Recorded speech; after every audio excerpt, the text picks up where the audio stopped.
بسم الله الرحمن الرحيم الحمد لله رب العالمين نحمده ونستعينه ونؤمن به ونتوكل عليه ونعوذ بالله من شرور أنفسنا ومن سيئات أعمالنا من يهده الله فلا مضل له ومن يضلل فلا هادي له نشهد أن لا إله إلا الله وحده لا شريك له ونشهد أن سيدنا ونبينا ومولانا محمدا صلى الله عليه وسلم عبده ورسوله اللهم صل وسلم وبارك على رسولك سيدنا ومولانا محمد وعلى آل وأصحاب سيدنا ومولانا محمد وعلى جميع الأنبياء والمرسلين وآلهم وصحبهم والتابعين لهم بإحسان إلى يوم الدين أما بعد أعوذ بالله من الشيطان الرجيم بسم الله الرحمن الرحيم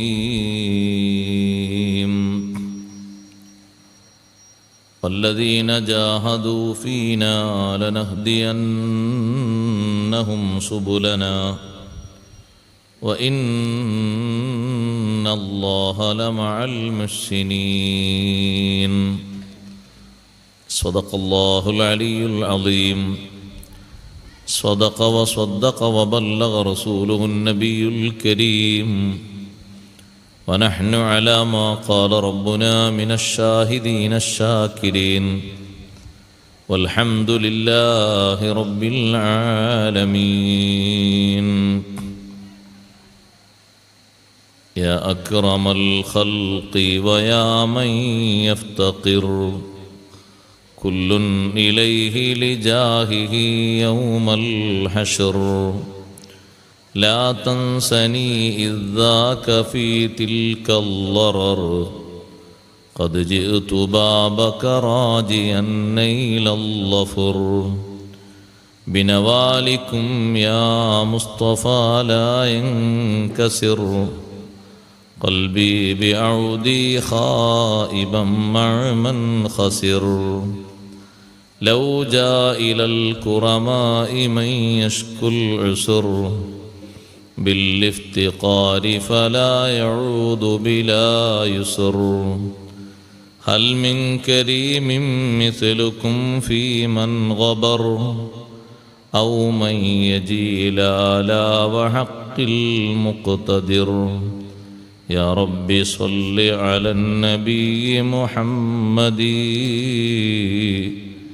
منجي الخلائق من جهنم في غدي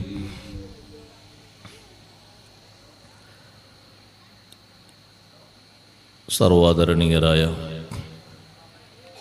ഉസ്താദുമാരെ, നേതാക്കളെ, രക്ഷിതാക്കളെ, മാന്യ സഹോദരങ്ങളെ, സഹോദരിമാരെ, സുഹൃത്തുക്കളെ, അൽഹംദുലില്ലാഹ്, അള്ളാഹുവിൻ്റെ അതിമഹത്തായ അനുഗ്രഹത്താൽ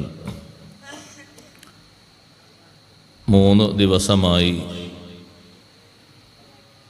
നമ്മുടെ ഈ പ്രദേശത്ത് നടന്നുകൊണ്ടിരിക്കുന്ന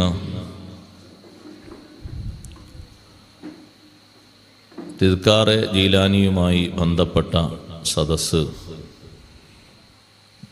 ഇന്ന് സമാപിക്കുകയാണ്. കുറച്ചു നേരം കഴിഞ്ഞാൽ ബഹുമാന്യരായ ചാലിശ്ശേരി തങ്ങൾ ദുആഇന് നേതൃത്വം നൽകാൻ നമ്മുടെ സദസ്സിൽ എത്തിച്ചേരും.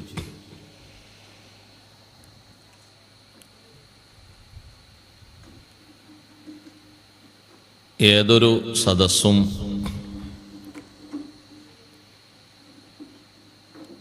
ഏതൊരു നല്ല മജ്‌ലിസും ലഭിച്ചാൽ അതിലേറ്റവും വലിയ ഭാഗ്യം നേടിയെടുക്കുന്നവരാകണം നമ്മളെല്ലാവരും. സഹോദരിമാരുടെ സദസ്സ് ഞാനിവിടുന്ന് കാണുന്നില്ല. നിങ്ങളുടെ മുമ്പിൽ കസേരയുണ്ടെങ്കിൽ ആ കസേരയിലേക്ക് കയറിയിരിക്കുമ്പോൾ 2 കൂലിയുണ്ട്. ഒന്ന്, മുന്നിലേക്ക് കയറിയിരുന്നു എന്നൊരു കൂലിയും, പിന്നിൽ ഒരാൾക്ക് വരാനുള്ള ഒരു ചാൻസ് നമ്മൾ ഒഴിവാക്കി കൊടുത്ത കൂലിയും.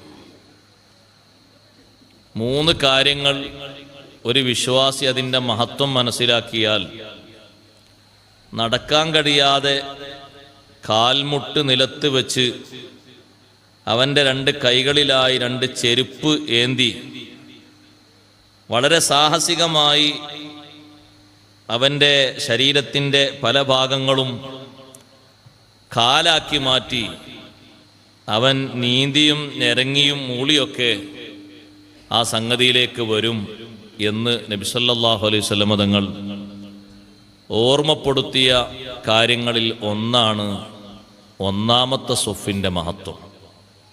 ഇന്ന് പള്ളികളിലൊക്കെ ഒന്നാമത്തെ സ്വഫ് കാലിയ. പലപ്പോഴും പോയി നോക്കിയാൽ, എൻ്റെ ശബ്ദം ശ്രവിക്കുന്ന പുരുഷന്മാരോട് ഞാൻ പറയട്ടെ, നമ്മൾ പിറകിലാകരുത്. നമ്മളെപ്പോലെ അക്ഷരാഭ്യാസം ലഭിക്കാത്ത, അല്ലെങ്കിൽ അത് ശീലിച്ചിട്ടില്ലാത്ത, നമ്മളെപ്പോലെ പഠിക്കാൻ സൗകര്യങ്ങളുള്ള മദ്രസകളൊന്നും കിട്ടാത്ത നമ്മുടെ വല്യപ്പമാർ, അവർ നാളെ അള്ളാഹുവിൻ്റെ ഹളറത്തിൽ മുൻപന്തിയിൽ, മുൻ സീറ്റിൽ അവരെത്തും. കാരണം ഒന്നാമത്തെ സ്വഫ് എന്ന് പറഞ്ഞാൽ അവരുടെ ജീവനാണ്. അവരുള്ള കാലത്ത് ഒന്നാമത്തെ സ്വഫ് കാലിയായി എടുക്കോ? ഇല്ല. ഇന്ന് ഒന്നാം സ്വഫിലേക്ക് ആരെങ്കിലുമൊക്കെ വരട്ടെ എന്ന് കരുതി ഒന്നാം സ്വഫ് ഇങ്ങനെ വിളിച്ച് കൂവിക്കൊണ്ടിരിക്കുകയാണ്. ആ ഒന്നാം സ്വഫ് അവിടെ നിൽക്കുമ്പോൾ പിറകിലുള്ള സ്വഫ്, ഏറ്റവും പിറകിലുള്ള സ്വഫിൽ ആദ്യമായി ആളുകൾ വന്നിരിക്കുക. ഒന്നാം സ്വഫിന്റെ മഹത്വം അറിഞ്ഞാൽ ആളുകൾ അതിന് എത്ര കഠിനാധ്വാനം ചെയ്തിട്ടാണെങ്കിലും എത്തുമായിരുന്നു. മറ്റൊന്ന്, നമ്മുടെ സമൂഹം പിന്തിപ്പോകുന്ന ഒന്നാണ് സുബ്ഹിന്റെ ജമാഅത്ത്. വലിയ മഹത്വമുള്ള ജമാഅത്താണ്. ഈമാനിനെ വിലയിരുത്തപ്പെടുന്ന ജമാഅത്തുകളിൽ ഒരു ജമാഅത്താണ് സുബ്ഹിന്റെ ജമാഅത്ത്. സുബ്ഹിന്റെ ജമാഅത്തിന് വരാത്തവരെ പറ്റി സ്വഹാബത്തിന്റെ കാഴ്ചപ്പാട് എങ്ങനെയായിരുന്നു? ഓൻ്റെ ഈമാനിൽ എന്തോ ഒരു കുറവുണ്ട്. അങ്ങനെ ഒരു കുറവ് നമ്മുടെ കാലത്ത് മനസ്സിലാക്കുകയാണെങ്കിൽ കുറവുള്ളവരേ ഉണ്ടാവും. കൂടുതലുള്ളവർ ഒരു 400 കുടുംബം താമസിക്കുന്ന ഒരു മഹല്ലിൽ ഇങ്ങനെ എണ്ണിയാൽ തീരും. കുറവുള്ളവരെ എണ്ണിയാൽ ഒരുപാട് എണ്ണങ്ങൾ വേണ്ടി വരും. എണ്ണാൻ 1000 മണിയുടെ മാലയൊക്കെ വേണ്ടി വരും.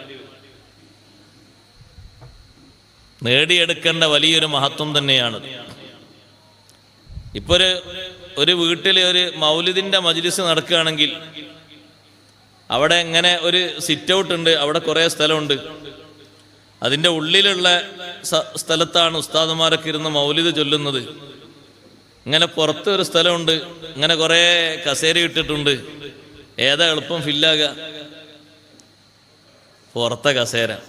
അതല്ല ഫില്ലാകേണ്ടത്, അകത്ത് ഫില്ലാകണം ആദ്യം.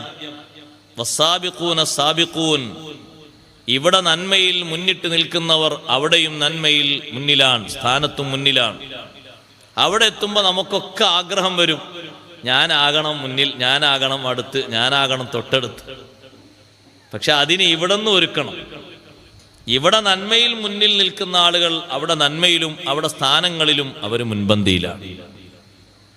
അവിടെയുള്ള കാറ്റഗറി അങ്ങനെയാണ്. അല്ലാതെ കുടുംബം പരിഗണിച്ചിട്ടല്ലത്. കുടുംബം നോക്കിയിട്ടോ കുലമഹിമ നോക്കിയിട്ടോ നാട് നോക്കിയിട്ടോ നാട്ടുകാരെ നോക്കിയിട്ടോ ഒന്നുമല്ല. നന്മകളിൽ കുതിച്ചു ചാടിയ, അതിലൊരുപാട് മുന്നൊരുക്കം നേടിയ ആളുകളാണെങ്കിൽ അവിടെ അങ്ങനെയാണ്. അവിടെ അതിന് വലിയ സ്ഥാനം ഉണ്ടാകും. ഇവിടെ ഇപ്പോൾ സഹോദരിമാരെ കൂട്ടത്തിൽ കറക്റ്റ് നിസ്കാരം, എന്ത് ജോലിയാണെങ്കിലും നിസ്കാരം വിട്ടിട്ട് ഒരു കളിയില്ല എന്ന നിലക്ക് ശ്രദ്ധ പുലർത്തുന്ന സഹോദരിമാർ അവിടെ വളരെ ഫസ്റ്റ് ഗ്രേഡിലായിട്ട് മുന്നിലായിരിക്കും. കൂട്ടത്തിൽ സ്വഭാവവും പെരുമാറ്റവും അനുസരണവും ഒക്കെ നന്നാക്കുകയും കൂടി വേണം. എന്നാ പിന്നെ കുറഞ്ഞ ഇബാദത്ത് മതി സഹോദരിമാർക്ക്. ആണുങ്ങൾക്കത് പോരാ. ആണുങ്ങൾക്ക് കുറഞ്ഞ ഇബാദത്ത് പോരാ, അവർക്ക് അധികം ഇബാദത്ത് വേണം. കാരണം ഫർള് കിഫായ എന്ന് പറയുന്ന ഒരു ബാധ്യതയുണ്ട്, അത് മുഴുവനും പുരുഷന്മാർക്കാണ്, അല്ലേ? സ്ത്രീകൾക്ക് അവിടെ ഫർള് കിഫായ ഉണ്ടോ? ജനാസ കുളിപ്പിക്കൽ ബാധ്യത, അത് കഫൻ ചെയ്യൽ, മറവ് ചെയ്യൽ, നിസ്കരിക്കൽ. ഒന്ന് കൂട്ടി നോക്കൂ.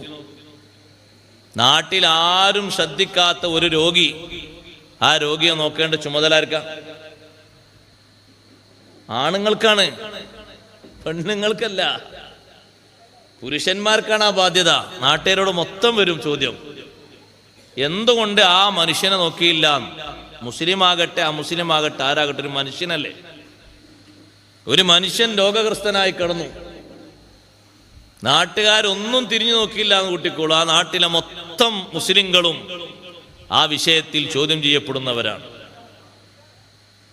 അതുകൊണ്ടാണല്ലോ വിശുദ്ധ ഇസ്ലാം പറഞ്ഞത്, ആരും ഏറ്റെടുക്കാത്ത ഒരു മനുഷ്യനെ, അദ്ദേഹം നോക്കിയിട്ടൊരു മുസ്ലിമാണ്, പക്ഷെ നമ്മളെ നാട്ടുകാരൊന്നല്ല, ഏതോ നാട്ടിലുള്ള ആളാണ്, പക്ഷെ ആരും ഏറ്റെടുക്കുന്നില്ല. പക്ഷെ ആരേറ്റെടുക്കണം? മുസ്ലിങ്ങൾ ഏറ്റെടുക്കണം. മരിച്ച ആളെ ഏറ്റെടുക്കാൻ കുറെ ചെലവില്ലേ? ആ ചെലവൊക്കെ പൊതു മുസ്ലിങ്ങൾ വഹിക്കണം, ബാധ്യതയാ. നമ്മളെ നാട്ടിലാണ് അങ്ങനെ സംഭവിച്ചതെങ്കിൽ റോഡ് സൈഡിൽ കൊണ്ടിടാൻ പറ്റുമോ? പറ്റില്ല. നമ്മോട് കൽപ്പനയുണ്ട്. മുസ്ലിമാണോ അമുസ്ലിമാണോ തിരിച്ചറിയുന്നില്ല, ആരും ഏൽക്കുന്നില്ല. അപ്പോഴും മുസ്ലിങ്ങൾക്ക് ബാധ്യതയുണ്ട്. ഒരു മനുഷ്യ ശരീരമാണ്, അതിനെ കുളിപ്പിക്കണം, കഫൻ ചെയ്യണം. കഫൻ ചെയ്യാന്നാണ് മുസ്ലിങ്ങൾക്ക് മാത്രമുള്ള ഒന്നല്ല, ഒരു മനുഷ്യൻ എന്ന അർത്ഥത്തിൽ അതിനൊരു ബഹുമാനമുണ്ട്.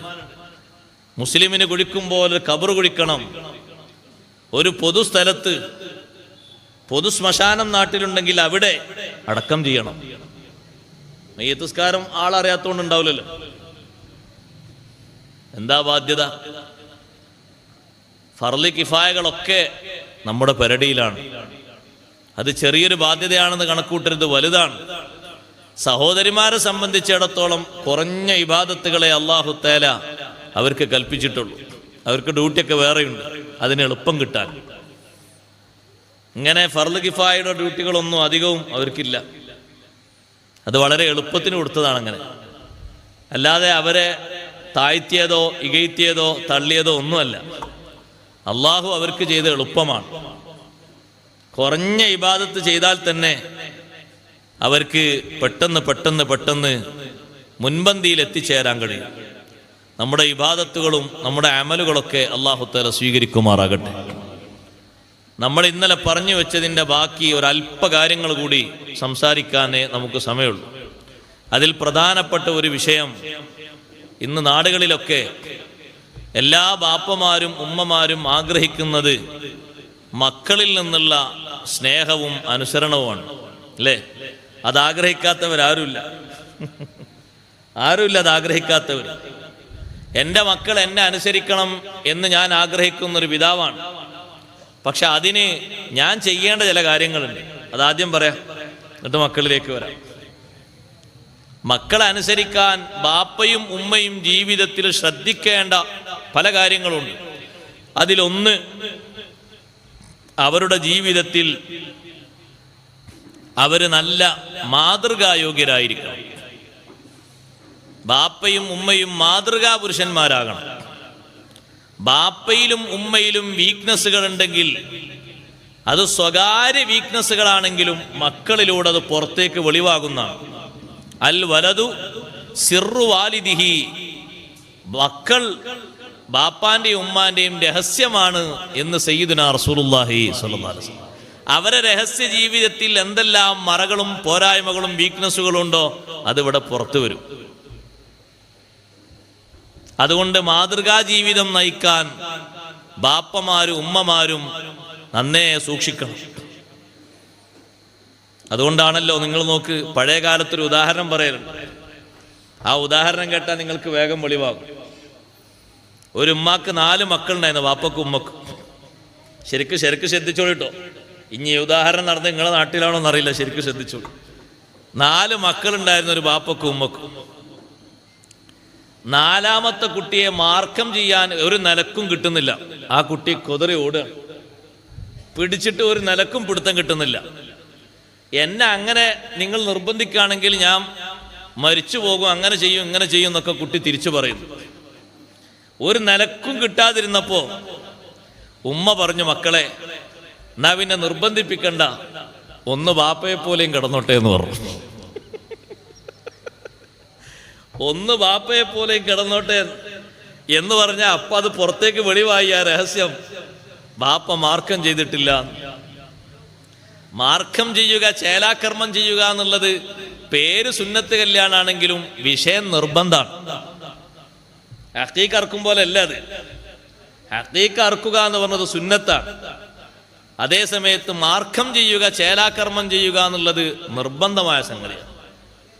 അത് നടത്തിക്കൊള്ളണം, അതിൻ്റെ ആ പ്രായത്തിൽ തന്നെ നിറവേറ്റിക്കൊള്ളണം. അപ്പോൾ ബാപ്പയിലും ഉമ്മയിലുമുള്ള രഹസ്യ ജീവിതത്തിലെ പോരായ്മകളൊക്കെ പുറത്തേക്ക് വരും മക്കളിലൂടെ. ഒരിക്കലും അനുവദനീയമല്ലാത്ത വിഷയങ്ങളുമായി രഹസ്യ ജീവിതത്തിൽ സംബന്ധിക്കുന്ന ബാപ്പയോ ഉമ്മയോ ആണെങ്കിൽ മക്കളിലൂടെ പരിശുദ്ധിക്ക് പകരം വെളിവായിക്കൊണ്ടിരിക്കുന്നത് തിന്മകളായിരിക്കും സഹോദരങ്ങളെ.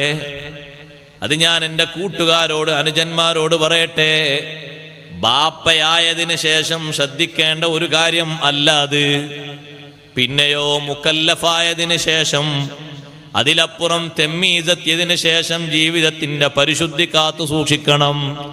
ഉസ്താദെ, ഞാൻ 30ാമത്തെ വയസ്സിൽ കല്യാണം കഴിച്ചതിന് ശേഷം പിന്നെ ഞാനൊന്നും ചെയ്തിട്ടില്ല എന്ന് മാത്രം പറഞ്ഞിട്ട് കാര്യമില്ല. അതിനു മുമ്പുള്ള ജീവിതത്തിലും ആ പരിശുദ്ധി വേണം.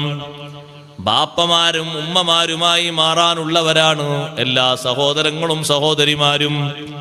നമ്മൾ അള്ളാഹുവിനോട് ചോദിക്കുന്നൊരു ചോദ്യം അങ്ങനെയല്ലേ, വജഅൽനാ ലിൽ മുത്തഖീന ഇമാമാ. അള്ളാഹുവേ, ഒരു കറയും ഇല്ലാത്ത, ഒരു തെറ്റും ഇല്ലാത്ത നിഷ്കളങ്കരായ ഞങ്ങളെ മക്കൾക്ക് ഞങ്ങളെ നീ ഇമാമാക്കി തരണം. മുന്നിൽ നിൽക്കാൻ പറ്റുന്ന ബാപ്പയും ഉമ്മയുമാക്കി തരണം. ആണുങ്ങളും പെണ്ണുങ്ങളും ഒക്കെ ദ്വാർക്കേണ്ട ദ്വയാണത്. നമ്മൾ അള്ളാഹുവിൽ നിന്ന് ചോദിച്ചു വാങ്ങുന്നൊരു സ്ഥാനം. ഞങ്ങളുടെ എൻ്റെ പിന്നിൽ നിൽക്കുന്ന മക്കൾക്ക് മുന്നിൽ നിൽക്കാൻ ബാപ്പയും ഉമ്മയും യോഗ്യരാകണം. അവരിൽ മറ്റുള്ള ആളുകളിൽ ഉള്ളതുപോലെ വീക്ക്നസ്സുകൾ, പോരായ്മകൾ ഉണ്ടാകരുത്. ഉണ്ടായിക്കഴിഞ്ഞാൽ പുറം ലോകത്തേക്ക് അത് വെളിവാകും. എന്താ മോനെ, നിനക്ക് നിസ്കാരത്തെ പറ്റി കാര്യമായി ശ്രദ്ധയില്ലാത്തത്, കാര്യമായി ബോധ്യമില്ലാത്തത് എന്താണ്? അതിന് നിങ്ങൾ എന്നെ ഉപദേശിച്ചിട്ട് കാര്യമില്ല. എൻ്റെ ഉപ്പയിൽ നിന്ന് എനിക്ക് കിട്ടിയൊരു ഗുണപാഠമാണത്. ബാപ്പ തീരെ നിസ്കരിക്കാറില്ല, നിസ്കരിക്കാനൊക്കെ എന്നോട് പറയാറുണ്ട്. പക്ഷേ ബാപ്പത് നിർവഹിക്കാത്തത് കൊണ്ട് എൻ്റെ മനസ്ഥിതിയും അങ്ങനെ വന്നു. ഞാനും ഇനി അങ്ങനെയാകട്ടെ എന്നൊരു ചിന്ത എൻ്റെ മനസ്സിലും അത് കടന്നുകൂടി. അങ്ങനെ വരാൻ പാടില്ല. നമ്മൾ ആ വിഷയം മുന്നിൽ നിന്ന് കാണിച്ചു കൊടുക്കുന്നവരാകണം. പഴയ കാലത്തെ ഉപ്പമാർ കണ്ടില്ലേ സഹോദരങ്ങളെ, ഉമ്മമാരെ കണ്ടില്ലേ? മക്കളെ എല്ലാവരെയും ഒരുമിച്ച് കൂട്ടി ഖുർആൻ ഓതിയവരാണവർ. സുബഹിന്റെ ശേഷമോ മഗ്രിബിന്റെ ശേഷമോ ഒരു വീട്ടിൽ താമസിക്കുന്ന ബാപ്പയും ഉമ്മയും അടക്കമുള്ളവർ എല്ലാവരും ഖുർആൻ ഓതുന്നു. ബാപ്പയും ഉമ്മയും സീരിയലുകൾക്ക് അടിമപ്പെട്ട് ജീവിക്കുന്നവരാണെങ്കിൽ മക്കള് ബ്ലൂ ഫിലിം കാണുന്നതിന് പിന്നെ പറഞ്ഞിട്ട് കാര്യമില്ല. ബാപ്പയും ഉമ്മയും എപ്പോഴും സീരിയലുകളിലാണ്. അവർക്ക് ഏതെങ്കിലും ഒരു സീരിയൽ കാണാതെ ഒരു ദിവസം ഉറക്കം വരൂല. പിന്നെ ഇപ്പുറത്ത് മക്കളെ മാത്രം കുറ്റം പറഞ്ഞിട്ട്, ചീത്ത പറഞ്ഞിട്ട്, ഉപദേശിച്ചിട്ട് എന്ത് ഫലം? ബാപ്പയും ഉമ്മയും അവരെ ജീവിതത്തിലേക്ക് അപേക്ഷിച്ചു നോക്കുമ്പോ ഈ മക്കള് കേടുവരുന്നതിന് ആരെ പറയാനാണ്? ആരെയാ പറയേണ്ടത് സഹോദരങ്ങളെ? ആർക്കാണ് അതിനെ കുറ്റപ്പെടുത്തുന്നത്? അഷ്റഫുൽ ഖൽഖ് റസൂലുള്ളാഹി സ്വല്ലല്ലാഹു അലൈഹി വസല്ലം തങ്ങൾ മക്കള് വഴിതെറ്റി പോകുന്നതിന് കാരണം പറഞ്ഞത് പ്രഥമമായും പ്രധാനമായും മാതാപിതാക്കളെയാണ്. കുല്ലു മൗലൂദിൻ യൂലദു അലൽ ഫിത്ര. എല്ലാ കുട്ടികളും നല്ല പരിശുദ്ധിയിലാണ് ജനിക്കുന്നത്. നല്ല വിശുദ്ധ മാർഗം സ്വീകരിക്കുന്ന പക്വത അള്ളാഹു അവരെ ശരീരത്തിൽ സംവിധാനിച്ചിട്ടുണ്ട്. ഫഅബവാഹു യുഹവ്വിദാനിഹി ഔ യുനസ്സിറാനിഹി ഔ യുമജ്ജിസാനിഹി. അവരുടെ മാതാപിതാക്കളാണ് അവരെ മജൂസികളും നസ്രാനികളും അതുപോലെ തന്നെ യഹൂദികളുമാക്കി മാറ്റുന്നത്. ഇസ്ലാമിൽ നിന്ന് തന്നെ തെറിച്ചു പോകുന്ന സാഹചര്യം ഉണ്ടാക്കി തീർക്കുന്നത് ബാപ്പയും ഉമ്മയുമാണ്.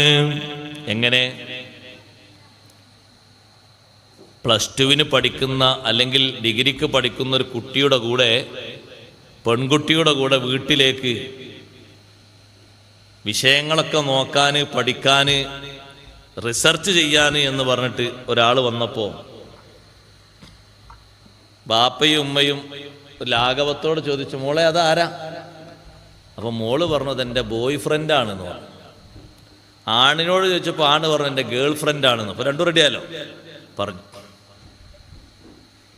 ബോയ് ഫ്രണ്ടാ എന്നാ പ്രശ്നമില്ല, ഗേൾ ഫ്രണ്ടാ എന്നാ അത്രയും കുഴപ്പമില്ല.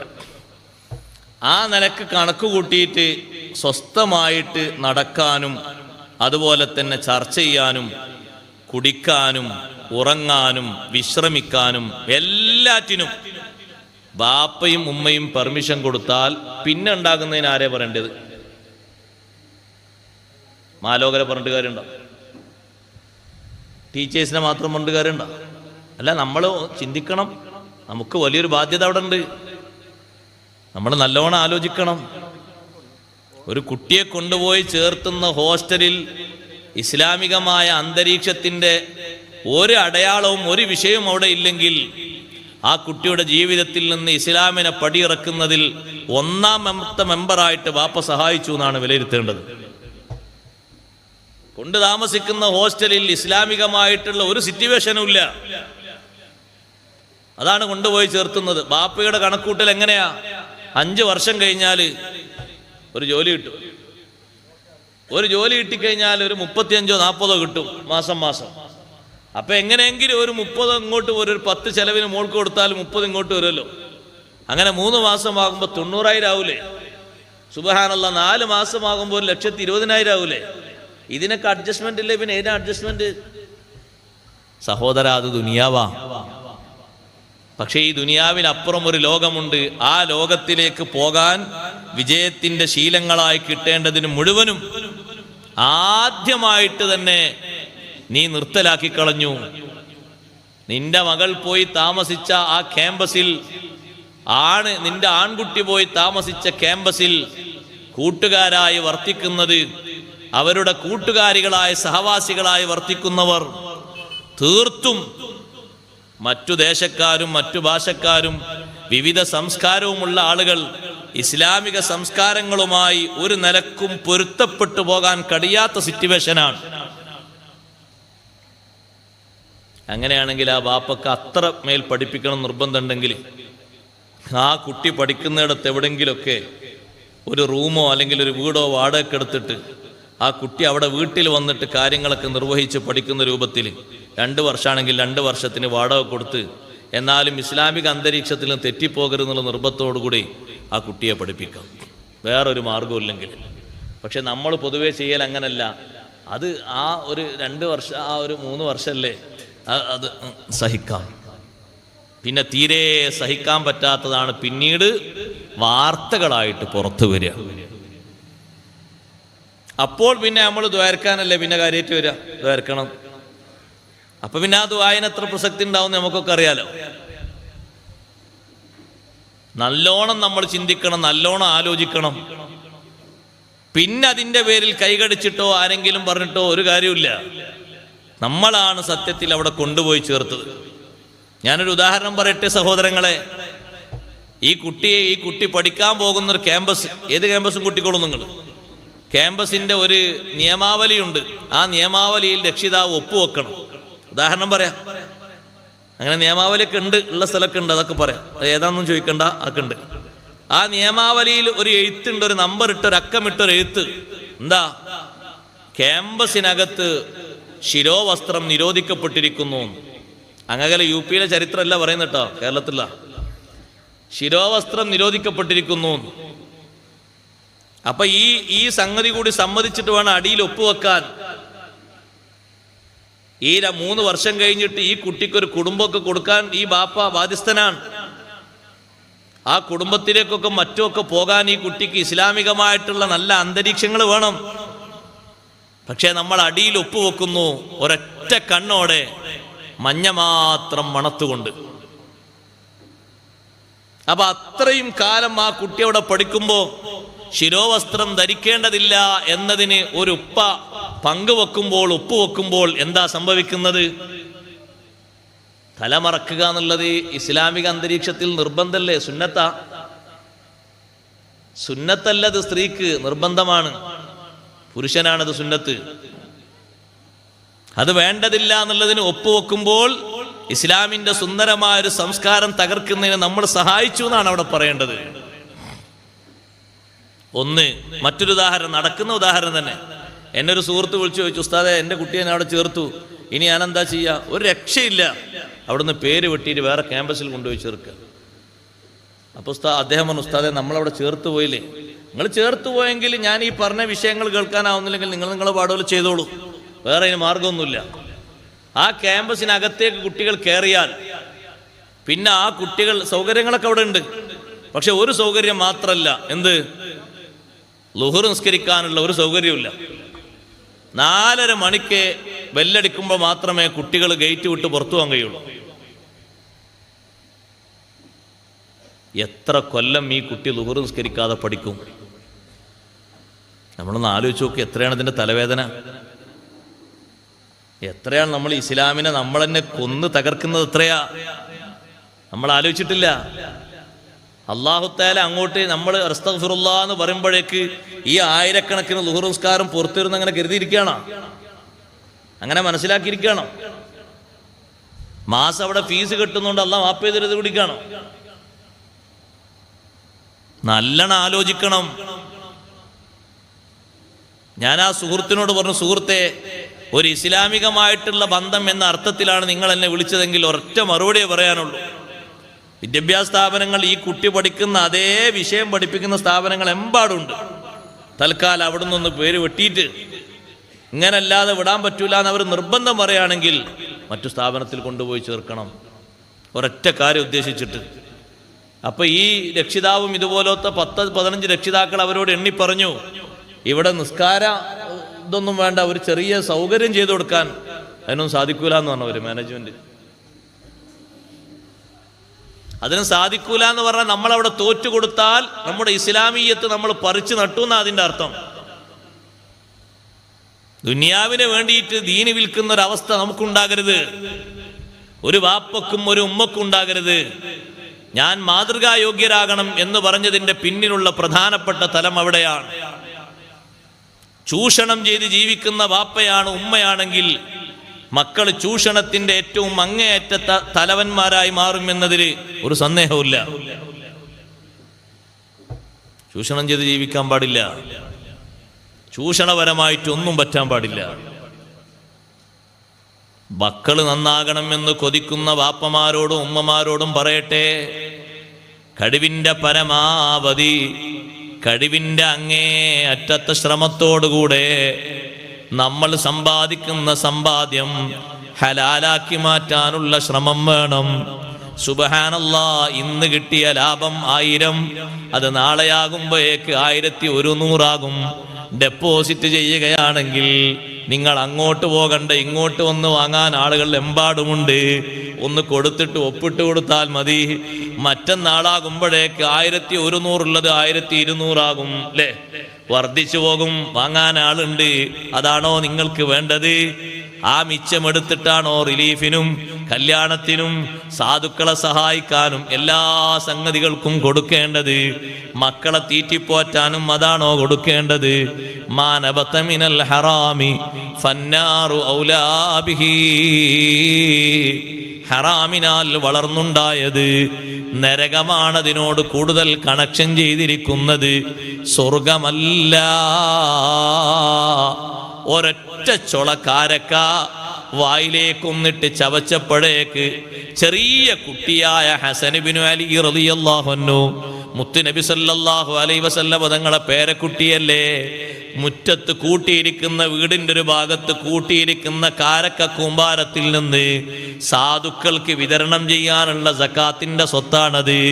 8 വിഭാഗത്തിന് കൊടുക്കാനുള്ള സക്കാത്തിന്റെ സ്വത്തിൽ നിന്ന് ഒരു ചൊള കാരക്ക എടുത്ത് വായിലിട്ടൊന്ന് കുറിച്ചപ്പോ അഷ്റഫുൽ ഖൽഖ് സല്ലല്ലാഹു അലൈഹി വസല്ലം തങ്ങൾ വന്നിട്ട് കവിളിന്റെ ഇരുഭാഗങ്ങളും പിടിച്ചിട്ട് കഹ് കഹ്, തുപ്പുമോനെ, തുപ്പിക്കളയണം.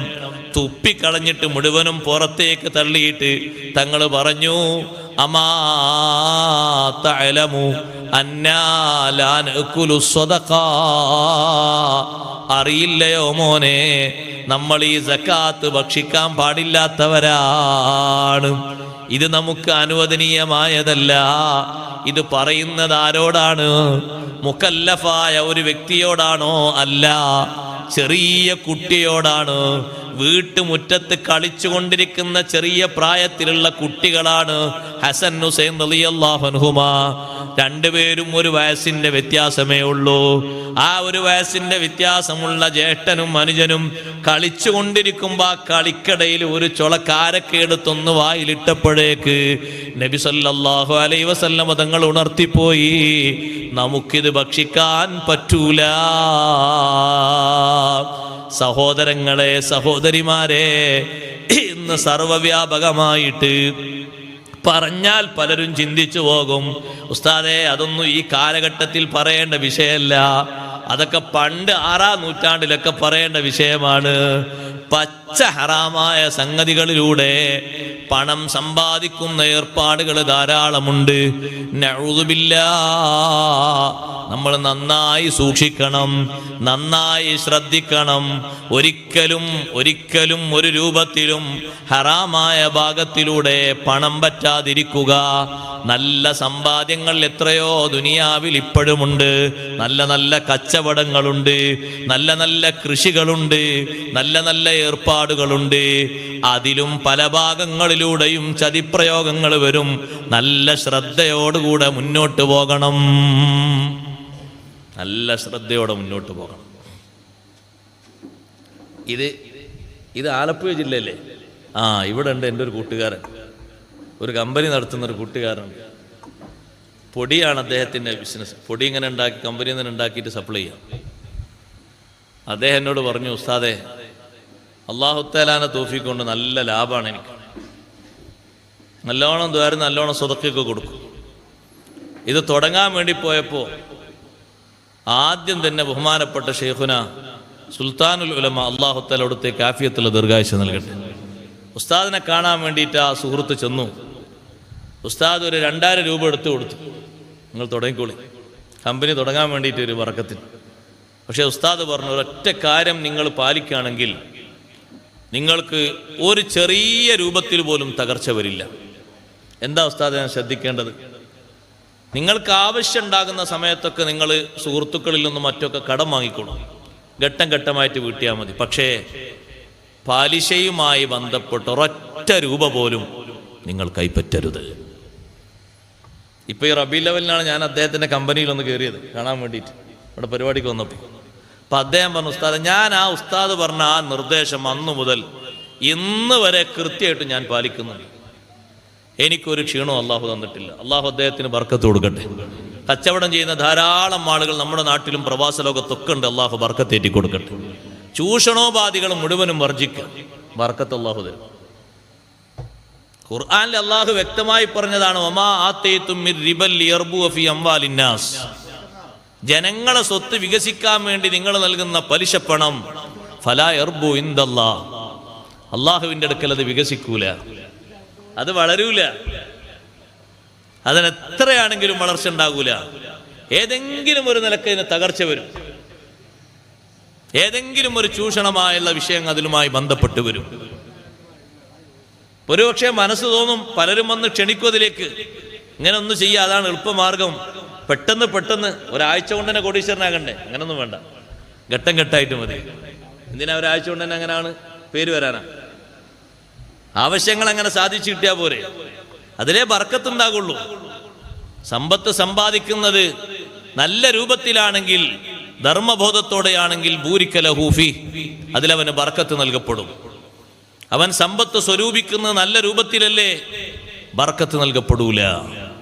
വകാന ഷഹീദൻ അലൈഹി യൗമൽ ഖിയാമ, ആ സമ്പത്ത് ഖിയാമത്ത് നാളിൽ അവന് പ്രതികൂല സാക്ഷിയായിരിക്കും.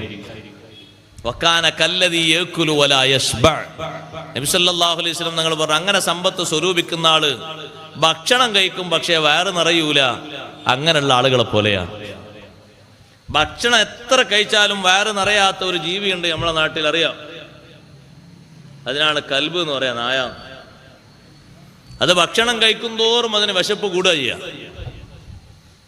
നായയുടെ വിശപ്പ് എന്നാണ് അത്തരത്തിലുള്ള സംഗതിയെ പറ്റി പറയാം. നായക്ക് വിശപ്പ് മാറൂല. എത്ര അധികം കഴിക്കുന്നോ അത്രയും അധികം വിശപ്പ് ഇങ്ങനെ കൂടി വരും. അതേപോലെയാണ് ഈ രൂപത്തിൽ സമ്പത്ത് സ്വീകരിക്കുന്നവൻ എന്ന് നബി സല്ലല്ലാഹു അലൈഹി വസല്ലം തങ്ങൾ പറഞ്ഞ ഹദീസിനെ മഹാന്മാരായ പണ്ഡിതന്മാർ വിശദീകരിച്ചു തന്നു. ഞാൻ പറഞ്ഞുകൊണ്ടുവന്നത്, നമ്മുടെ മക്കൾ നല്ല സന്താനങ്ങളാകണം എന്ന് ഉദ്ദേശിക്കുന്ന ആളുകൾ അവർക്ക് കൊടുക്കുന്ന സമ്പാദ്യം മുതൽ ബാപ്പയും ഉമ്മയും ഉണ്ണുന്ന ഭക്ഷിക്കുന്നത് കഴിവിന്റെ പരമാവധി ശ്രദ്ധിച്ച് ഹലാലിൽ നിന്ന് തന്നെയാവണം. അപ്പോഴാണ് അതിൻ്റെ പരിശുദ്ധി ലഭിക്കുക. അപ്പോഴാണ് ആ രൂപത്തിലുള്ള നല്ല പവർ ലഭിക്കുക. അസ്ഹാബു റസൂലില്ലാഹി സ്വല്ലല്ലാഹു അലൈഹി വസല്ലം, മുത്തുനബി സല്ലല്ലാഹു അലൈഹി വസല്ലം നിങ്ങളുടെ ശിഷ്യന്മാർ, സ്വഹാബിമാർ, അവരെത്ര വലിയ സൂക്ഷ്മതയാണ് ആ വിഷയത്തിൽ കാണിച്ചത്. താബിയുകളും തബഉ താബിയുകളൊക്കെ നമ്മളിവിടെ അനുസ്മരിക്കുന്ന ബഹുമാനപ്പെട്ട ഗൗസുൽ ആദം ഷെയ്ഖ് അബ്ദുൽ ഖാദിർ ജീലാനി ഖദ്ദസല്ലാഹു സിർറഹുൽ അസീസ് തങ്ങളെ സ്വഭാവം എന്താ?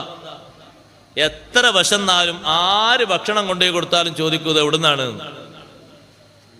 ഇത് എവിടുന്നാ നിനക്ക് കിട്ടിയത് ചോദിക്കൂ. മറ്റേ ആൾ, അയാൾക്ക് എവിടുന്നാ കിട്ടിയത്? അയാൾക്കോ ശരിക്കും അത് ക്ലിയർ ആണ് എന്ന് ബോധ്യപ്പെട്ടാൽ എന്നാ വെക്ക്, നമുക്ക് കഴിക്കുക.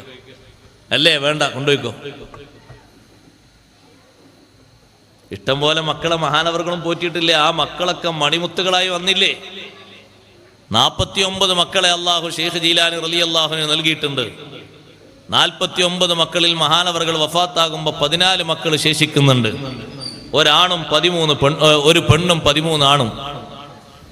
അത്രയും മക്കളെ പോറ്റി വളർത്തിയിട്ട് ദീനിന് ഖിദ്മത്തെടുക്കാൻ പറ്റുന്ന നല്ല പക്വതയിലും പാകതയിലും എത്തിച്ചതിന്റെ പിന്നിൽ ഷെയ്ഖ് ജീലാനി റളിയല്ലാഹുവിന്റെയും പത്നിമാരുടെയും ജീവിതത്തിലെ സൂക്ഷ്മത ഒരു പ്രധാനപ്പെട്ട കാര്യം കൂടിയാണ്. ഞാൻ എൻ്റെ രക്ഷിതാക്കളോട് പറയുമ്പോൾ, സാമ്പത്തികമായിട്ട് ഉസ്താദെ പരാധീനതൊന്നും നിങ്ങളാ പറഞ്ഞുകൊണ്ടും തീരൂല. നമ്മളെ വിശ്വാസത്തിന്റെ വൈകല്യമാണ്, കുറവാണ്. നേർക്ക് നേരെ ഇബാദത്ത്, അതിനാണെങ്കിൽ മുൻഗണനല്ല. എവിടുന്നെങ്കിലൊക്കെ കിട്ടുന്നത് വാരി വലിച്ചിട്ട് അത് ദഹിക്കാതെ എങ്ങനെ ജീവിക്കണം എന്ന് ആഗ്രഹിക്കുമ്പോൾ എത്ര അധ്വാനിച്ചാലും എവിടെ എത്തൂല, എവിടെ എത്തിക്കാൻ കഴിയൂല. അള്ളാഹു കണക്കാക്കിയൊരു കാലല്ലേ ദുനിയാവിൽ ഉണ്ടാവുള്ളൂ, അതിലപ്പുറം ഉണ്ടാകുമോ? ആ ഉള്ള കാലത്തുള്ള സമ്പാദ്യം അത് പരിശുദ്ധമാക്കിയെടുക്കാനുള്ള കഠിന ശ്രമം നമ്മുടെ ഭാഗത്തു നിന്നുണ്ടാകണം. അപ്പോഴേ മക്കളിൽ നല്ല ഗുണം നമുക്ക് കാണാൻ കഴിയുള്ളൂ. ബഹുമാനപ്പെട്ട ഉമർ ബിൻ ഖത്താബ് റളിയല്ലാഹു, മക്കളെ ദാദാ ഒന്ന് സൈലന്റ് ആയി, കുറച്ച് നേരം കൂടി കഴിഞ്ഞാൽ നല്ല പൊതി തരും കേട്ടാ. ആ കുറച്ച് നേരം ഒന്ന്, നല്ല പൊന്നു മക്കളല്ലേ, കുറച്ച് നേരം. ആ ഉമർ ബിൻ ഖത്താബ് റളിയല്ലാഹു, നിങ്ങൾ റളിയല്ലാഹുവിന് ഉറക്കെ ചൊല്ലി, നല്ല മക്കളാണൊക്കെ. ഉമർ ബിൻ ഖത്താബ്, ആ മാഷാ അല്ലാഹ്. മഹാനവർകൾ രാത്രി ഇങ്ങനെ ഊര് ചുറ്റി നടക്കുമ്പോ കൂടെ മഹാനവറുകളുടെ സഹായിയായിട്ട് അസ്ലം എന്ന് പറയുന്ന മഹാനും കൂടെയുണ്ട്. ഉമർ റളിയല്ലാഹുവിന്റെ കൂടെ ഉണ്ടാകും എപ്പോഴും. രണ്ടുപേരും ഇങ്ങനെ നടക്കുന്ന സമയത്ത് ഒരു വീട്ടിലെ സംസാരം കേട്ടു. എല്ലാവർക്കും ചരിത്രം അറിയാലോ. ആ വീട്ടിലുള്ള ഉമ്മ മകളെ വിളിച്ചിട്ട് പറയുന്നു, മോളെ നേരം അർദ്ധരാത്രി കഴിഞ്ഞില്ലേ, ഏകദേശം പാതിരയോട് അടുക്കാനായല്ലോ, ആ പാലിൽ കുറച്ച് വെള്ളം ചേർക്കണം. എന്തിന്? രാവിലെ കൊടുക്കുന്ന നേരത്ത് കുറച്ച് ലിറ്റർ കനം കൂടാൻ വേണ്ടിയിട്ട്. രാവിലെ തന്നെ ചേർത്തതാവുമ്പോൾ ചിലപ്പം പെട്ടെന്ന് പിടികൂടിയാലോ. അപ്പൊ ജോയിന്റ് ആയിക്കോട്ടെ, കുറച്ച് പാലിൽ കുറച്ച് വെള്ളം അങ്ങോട്ട് ചേർക്കണം. മകള് പറഞ്ഞു, ഉമ്മ, ഉമർ ഇബ്നുൽ ഖത്താബ് റളിയല്ലാഹു അൻഹുവിന്റെ നിർദ്ദേശമുണ്ട്, പാല് വിൽപ്പന നടത്തുന്നവർ പാലാണ് വിൽക്കേണ്ടത്, വെള്ളം ചേർത്ത പാല് വിൽക്കരുത്. വെള്ളം ചേർത്തിട്ട് പാല് കുടിക്കേണ്ടവർ കുടിച്ചോളൂ, അത് അവനാം പാല്, കുഴപ്പമില്ല. പക്ഷേ മറ്റുള്ളവർക്ക് വിൽക്കുന്ന പാല് പാലായി വിൽക്കണം. അല്ലെങ്കിൽ വിൽക്കുന്ന ആള് പറയണം പകുതി പാലാണ് പകുതി വെള്ളമാണ്, അപ്പൊ പകുതി കാശ് കിട്ടും അല്ലേ? ബുദ്ധിമുട്ടില്ലല്ലോ. ബുദ്ധിമുട്ടുണ്ട്. ഇത് വെള്ളത്തിന് ഒരു വിലയും കൽപ്പിക്കാതെ വിറ്റാ ബുദ്ധിമുട്ട് തന്നെയല്ലേ? വെള്ളത്തിനൊരു വിലയില്ല, പാലിന് മാത്രമേ വിലയുള്ളൂ എന്ന് പറഞ്ഞാൽ അത് ബുദ്ധിമുട്ടല്ലേ? വെള്ളത്തെ പരിഗണിക്കണ്ടേ? അപ്പൊ അദ്ദേഹം പറഞ്ഞാൽ മതി പകുതി പാലും പകുതി വെള്ളമാണ്, അപ്പൊ പകുതി കാശ് കിട്ടുമല്ലോ, അപ്പൊ കറക്റ്റായി. പക്ഷെ അങ്ങനെ പറഞ്ഞ ആരെങ്കിലും വിൽക്കാൻ കൊണ്ടുപോകും? വെള്ളം ചേർക്കാൻ പാടില്ല എന്ന് ഉമർ റളിയല്ലാഹുവിന്റെ നിർദ്ദേശമുണ്ട്. ഉമ്മ പറഞ്ഞു മോളെ നേരെത്രയായി? ഉമർ റളിയല്ലാഹുവിനൊക്കെ ഉറങ്ങിക്കാണൂലേ? മകള് പറഞ്ഞു ഉമ്മ, ബാഹ്യതലത്തിൽ നമ്മൾ ഉമർ റളിയല്ലാഹുവിന്റെ ഖലീഫയായിട്ട് അനുസരിക്കുക, രഹസ്യ സ്വഭാവത്തിൽ ഉമർ റളിയല്ലാഹുവിനെ ഇനി എതിര് ചെയ്യുക, അത് ശരിയല്ലല്ലോ. ഖലീഫയുടെ നിയമം അനുസരിക്കുന്ന ആളുകളാണെങ്കിൽ പരസ്യത്തിലും അനുസരിക്കണം, രഹസ്യത്തിലും അനുസരിക്കണം. പരസ്യ ജീവിതത്തിൽ മാത്രം നമ്മളെ ഖലീഫയാണ് നമ്മൾ അനുസരിക്കുന്ന ആളാന്ന് പറഞ്ഞിട്ട് കാര്യമില്ല, രഹസ്യ ജീവിതത്തിലും അനുസരിക്കണ്ടേ നമ്മൾ. പിന്നെ ഉമ്മ ഒന്നും പറഞ്ഞില്ല. മകൾ അങ്ങനെ മറുപടി പറഞ്ഞപ്പോൾ ഉമർ റളിയല്ലാഹു അൻഹു കൂടെ നിൽക്കുന്ന അസ്ലം എന്ന് പറയുന്ന കൂട്ടുകാരനോട് പറഞ്ഞു, അസ്ലമേ മോനെ, ഈ വീടിന് ഒരടയാളം വെക്കണം എന്ന് പറഞ്ഞു. വീടിനൊരടയാളം വെക്കാൻ രണ്ടുപേരും പിരിഞ്ഞുപോയി. പിറ്റേ ദിവസം അസ്ലം എന്ന് പറയുന്ന സഹയാത്രികനെ വിളിച്ചുകൊണ്ട് ഉമർ റളിയല്ലാഹു അൻഹു പറഞ്ഞു, ഇന്നലെ നമ്മൾ രാത്രി സംസാരം കേട്ട വീടില്ലേ, ആ വീട്ടിലേക്കൊന്ന് പോയി വരണം. ആരൊക്കെയാണ് ആ വീട്ടിലുള്ളതൊന്ന് കണക്കെടുത്ത് വരണം. ഒരു ഉമ്മയുടെയും മകളുടെയും സംസാരമാ നമ്മൾ കേട്ടത്. ആ ഉമ്മക്ക് ഭർത്താവുണ്ടോ? ആ മകള് വിവാഹിതയാണോ? അതൊന്ന് അന്വേഷിച്ചു വരണം. അസ്ലം എന്ന് പറയുന്ന ഉമർ റളിയല്ലാഹു അൻഹുവിന്റെ കൂട്ടുകാരൻ അത് അന്വേഷിച്ചു വന്നു. ഉമ്മക്ക് ഭർത്താവില്ല, ഉമ്മ വിധവയാണ്, ഭർത്താവ് മരണപ്പെട്ടിട്ടുണ്ട്. ഈ സംസാരിച്ച മകളോ വിവാഹപ്രായം എത്തി നിൽക്കുകയാണ്, കല്യാണം കഴിച്ച് അയച്ചിട്ടില്ല. ഉമർ റളിയല്ലാഹു അൻഹു മക്കളെ വിളിച്ചു, മക്കളോട് പറഞ്ഞു, മക്കളെ, ആദ്യം ഉമർ റളിയല്ലാഹു അൻഹു അബൂബക്കർ റളിയല്ലാഹു അൻഹുവിന്റെ മക്കളോട് അന്വേഷിച്ചു, നല്ല സ്വാലിഹത്തായ ഒരു പെൺകുട്ടിയുണ്ട്, നിങ്ങൾക്കാർക്കെങ്കിലും വിവാഹം ഉദ്ദേശമെങ്കിൽ ആ പെൺകുട്ടിയെ വിവാഹം ചെയ്യാം. അവരൊക്കെ പറഞ്ഞു ഞങ്ങൾക്ക് ഇണകളുണ്ട്, ഞങ്ങൾ ഇപ്പോൾ ഉദ്ദേശിക്കുന്നില്ല. ഉമർ റളിയല്ലാഹു അൻഹു സ്വന്തം മക്കളെ വിളിച്ചിട്ട് പറഞ്ഞു, ബാപ്പക്ക് താല്പര്യമുണ്ടെങ്കിൽ നിങ്ങളെ ഞാൻ കാത്തു നിൽക്കൂലായിരുന്നു, അത്രയും സ്വാലിഹത്തായ പെൺകുട്ടിയാണ്. ആ പെൺകുട്ടിയെ നിങ്ങൾ ആരെങ്കിലും വിവാഹം ചെയ്യുന്നുണ്ടോ? ഉമർ റളിയല്ലാഹു അൻഹു മക്കളോട് ചോദിച്ചപ്പോ ആസിം എന്ന് പറയുന്ന മകൻ പറഞ്ഞു, ഉപ്പാ, ഞാൻ വിവാഹം ചെയ്തിട്ടില്ലല്ലോ, ആ കുട്ടിയെ നിങ്ങൾ എനിക്ക് വിവാഹം ചെയ്തു തരണം. ആസിം എന്ന് പറയുന്ന മകന് ഉമർ റളിയല്ലാഹു അൻഹു ആ കുട്ടിയെ, ആ പെൺകുട്ടിയെ വിവാഹം ചെയ്തു കൊടുത്തു. അവർക്കൊരു പെൺകുട്ടിയുണ്ടായി. ആ പെൺകുട്ടിയെ പിന്നെ കല്യാണം കഴിച്ച് അയച്ചിട്ട് അതിൽ നിന്ന് ഉണ്ടായ മഹാനാണ് രാജ്യം ഭരിച്ച ഉമർ ഇബ്നു അബ്ദുൽ അസീസ് റളിയല്ലാഹു അൻഹു. ബാപ്പക്കും ഉമ്മക്കും ആ പരിശുദ്ധി വന്നപ്പോ നമ്മൾ പറയാറില്ലേ, വിത്ത് ഗുണം, അതാ പറയുന്ന വാക്യത എല്ലാവരും സിന്ദാബാദ് പറയണത് ആ 10 ഗുണം. ആ ഗുണമാണ് കണ്ടത്. നല്ല പത്തരമാറ്റിന്റെ പവർ, പരിശുദ്ധി ബാപ്പയിലും ഉമ്മയിലും വന്നപ്പോ പേരക്കുട്ടി നോക്ക് നിങ്ങൾ, ഉമർ ഇബ്നു അബ്ദുൽ അസീസ് റളിയല്ലാഹു അൻഹു എത്ര വലിയ നീതിമാനായ ഭരണാധികാരിയാണ്. മഹാനവറുകൾ 2 വർഷവും ചില്ലറ മാസേ ഭരിച്ചിട്ടുള്ളൂ. പക്ഷെ ആ ഭരണത്തിനിടക്ക് ചെന്നായക്കും നായക്കും ഇടയിൽ വരെ നീതി പഠിപ്പിച്ചിട്ടുണ്ട്. ഉമർ ഇബ്നു അബ്ദുൽ അസീസ് റളിയല്ലാഹു അൻഹു ഭരിക്കുന്ന കാലത്ത് ഒരു കൂട്ടം മഹാന്മാർ വഴിക്ക് പോകുമ്പോൾ ഒരു ഭാഗത്ത് ചെന്നായ മേഞ്ഞ് തിന്നുന്നുണ്ട്, വേറൊരു ഭാഗത്ത് തൊട്ടപ്പുറത്ത് തന്നെ ആടുകളും മേഞ്ഞ് തിന്നുന്നു. ചെന്നായയെ കണ്ടിട്ട് ആട് ഓടുന്നില്ല, ആടിനെ കണ്ടിട്ട് ചെന്നായ പിന്നാലെ ഓടുന്നില്ല. വല്ലാത്ത സൗഹൃദം. അപ്പൊ ആ മഹാന്മാര് പറഞ്ഞു, ഈ രാജ്യം ഭരിക്കുന്ന ഭരണാധികാരി ജനങ്ങൾക്കിടയിൽ മാത്രമല്ല നീതി പഠിപ്പിച്ചത്, സത്യത്തിൽ അങ്ങോട്ടും ഇങ്ങോട്ടും പേടിച്ച് മാറി നിൽക്കുന്ന 2 വിഭാഗം ആളുകളാണ് ആടും ചെന്നായും. ഇവർക്കിടയിൽ വരെ സൗഹൃദവും നീതിയും പഠിപ്പിച്ചിട്ടുണ്ട്. അത്രയും പരിശുദ്ധിയുള്ള ഭരണം. ആ ഭരണം ഭരിച്ചത് ഉമർ ഇബ്നു അബ്ദുൽ അസീസ് റളിയല്ലാഹു അൻഹു ആണ്. അവരെ ബാപ്പയുടെ ബാപ്പ, ഉമ്മ, അവരൊക്കെ ഒന്ന് പരിശുദ്ധി ആലോചിച്ച് നോക്കൂ. ആ ഒരു പരിശുദ്ധിയാണ് നമ്മുടെ മക്കളുടെയും സൽസ്വഭാവത്തിനും ഗുണത്തിനും അവരുടെ മേൽക്കോയ്മക്കും പരിശുദ്ധിക്കും പ്രധാനപ്പെട്ട കാരണം. പ്രധാനമായിട്ടും അതാണ് ചിന്തിക്കേണ്ട ഒരു വിഷയം. മറ്റൊരു കാര്യം പറയട്ടെ, മക്കൾ അനുസരിക്കണമെന്ന് ആഗ്രഹിക്കുന്ന ബാപ്പമാരും ഉമ്മമാരും അവരുടെ ബാപ്പമാർക്കും ഉമ്മമാർക്കും വേണ്ടത്ര ഖിദ്മത്ത് ചെയ്തിരിക്കണം. ബിർറൂ ആബാഅക്കും തബിർറുക്കും അബ്നാഉക്കും. നിങ്ങൾ നിങ്ങളെ മാതാപിതാക്കൾക്ക് ഗുണം ചെയ്യുന്നുണ്ടോ? മക്കളിൽ നിന്ന് നല്ല അനുസരണം പ്രതീക്ഷിക്കാം.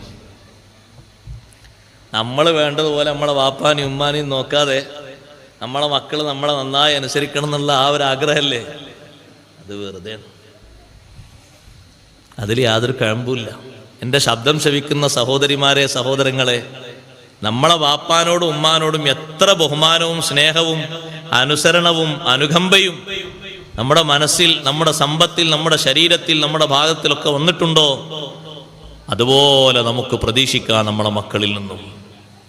അവർ നമുക്ക് ഗുണം ചെയ്യണമെന്ന് പ്രത്യേകം നിർദ്ദേശിക്കേണ്ടതില്ല, സ്നേഹിക്കണമെന്ന് പ്രത്യേകം പറയേണ്ടതില്ല. സ്നേഹിക്കും, കാര്യങ്ങളൊക്കെ ചെയ്യും. അഷ്റഫുൽ ഖൽഖ് റസൂലുള്ളാഹി സ്വല്ലല്ലാഹു അലൈഹി വസല്ലമ തങ്ങൾ സ്വന്തം ഉമ്മാക്ക് തങ്ങൾക്ക് കൂടുതൽ ഖിദ്മത്ത് എടുക്കാൻ കഴിഞ്ഞിട്ടില്ല. പക്ഷേ തങ്ങളെ പോറ്റി വളർത്തിയ, മുലയൂട്ടിയ മാതാക്കളും പോറ്റി വളർത്തിയ മാതാക്കളും പിൽക്കാലത്തുണ്ടായിട്ടുണ്ട്. അവർക്ക് ഇഷ്ടം പോലെ തങ്ങൾ ഖിദ്മത്ത് ചെയ്തിട്ടുണ്ട്. സാമ്പത്തികമായും ശാരീരികമായും വലിയ സേവനങ്ങൾ ചെയ്തിട്ടുണ്ട്. സുബ്ഹാനല്ലാഹ്, മക്കളുടെ അനുസരണം ചെറുതാണോ?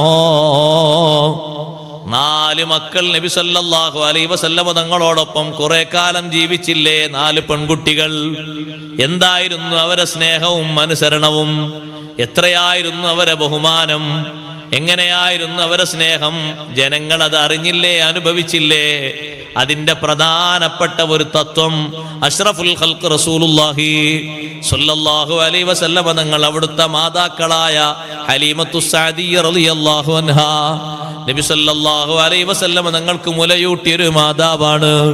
തങ്ങളെ പരിചരിച്ച മറ്റൊരു ഉമ്മയാണ് ഉമ്മു ഐമൻ ബീവി റളിയല്ലാഹു അൻഹാ.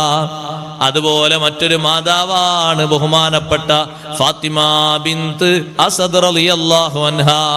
ഒരുപാട് പരിചരണവും ശിക്ഷണവും നൽകിയ മഹദിയാണ്. ഇവരെയൊക്കെ വല്ലാതെ സ്നേഹിച്ചപ്പോ, ബഹുമാനിച്ചപ്പോ അതിന്റെ ഫലം, അതിന്റെ ഗുണഫലം മക്കളിൽ നിന്ന് നബി സല്ലല്ലാഹു അലൈഹി വസല്ലമ തങ്ങൾ ധാരാളം സന്ദർഭങ്ങളിൽ അനുഭവിച്ചിട്ടുണ്ട്. ഉദാഹരണങ്ങളിലൂടെ നമുക്ക് ധാരാളം പഠിക്കാം. ഒരു തവണയല്ല, 2 തവണയല്ല, പലതവണ നമുക്ക് കാണാം തങ്ങളെ അനുസരിച്ചത്.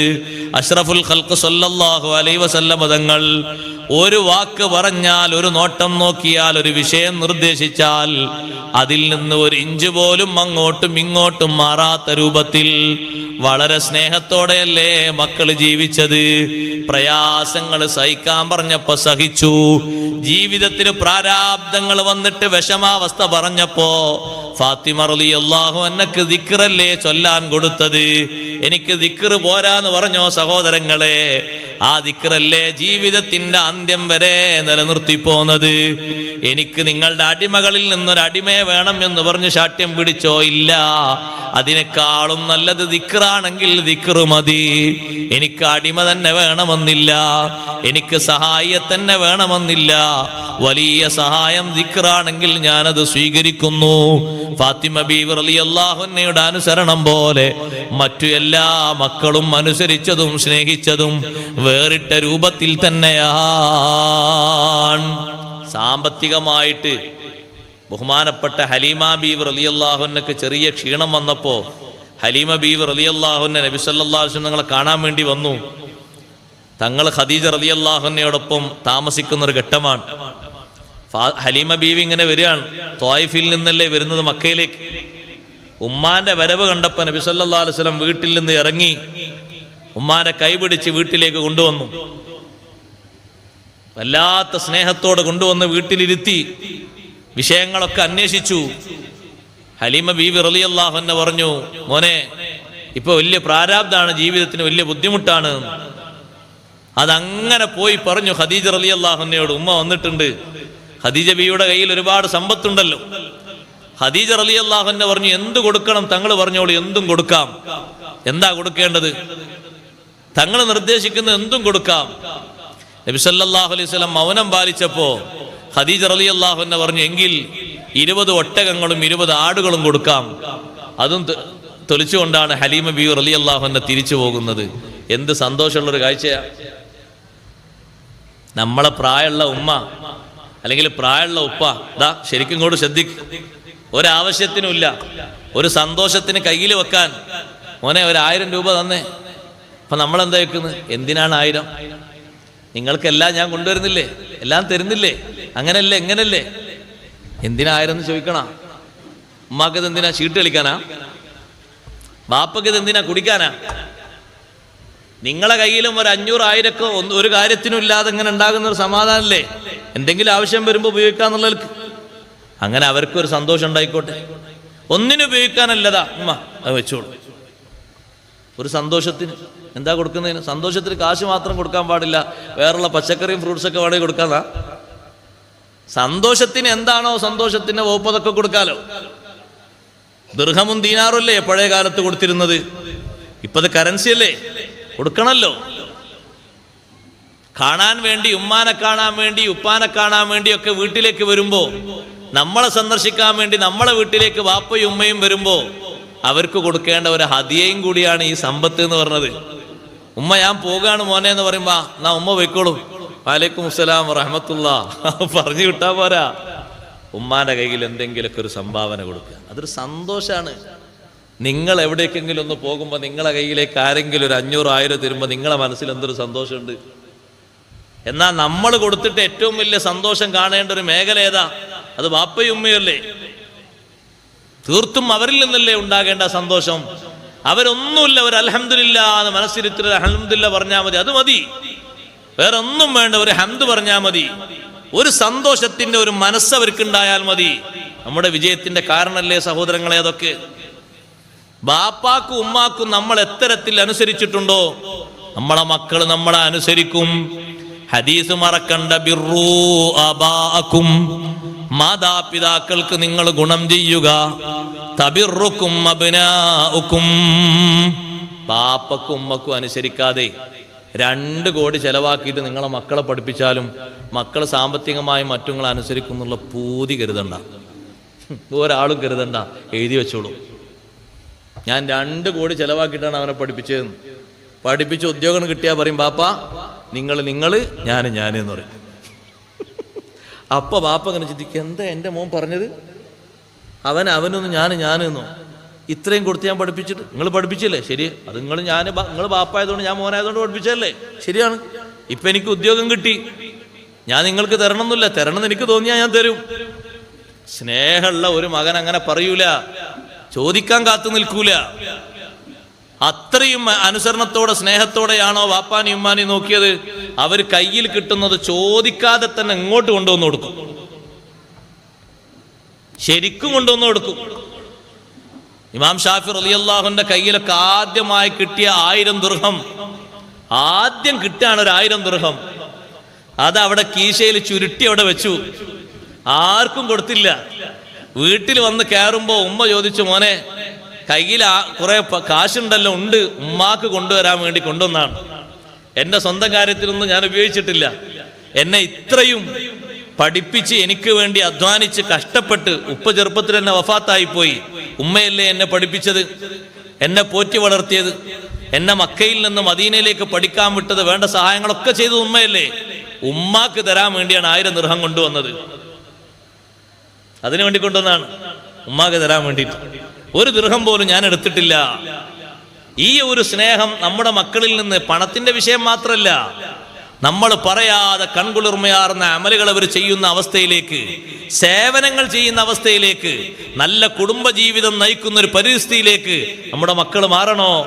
പാപ്പാനെയും ഉമ്മാനെയും നല്ലോണം പോറ്റണം, നല്ലോണം സ്നേഹിക്കണം, നല്ലോണം അനുസരിക്കണം, നല്ലോണം ഗുണം ചെയ്യണം. ബാപ്പയും ഉമ്മയും രോഗിയായി ഇങ്ങനെ കിടക്കുമ്പോ അവർക്ക് ശുശ്രൂഷകളൊക്കെ ആവശ്യം വരുമ്പോ നമ്മളെ വക ഒരു നസീഹത്ത് അവരോട്, പ്രായമായില്ലേ, കുറച്ചൊക്കെ രോഗം ഉണ്ടാകും, നിങ്ങൾ ക്ഷമിച്ചാളി.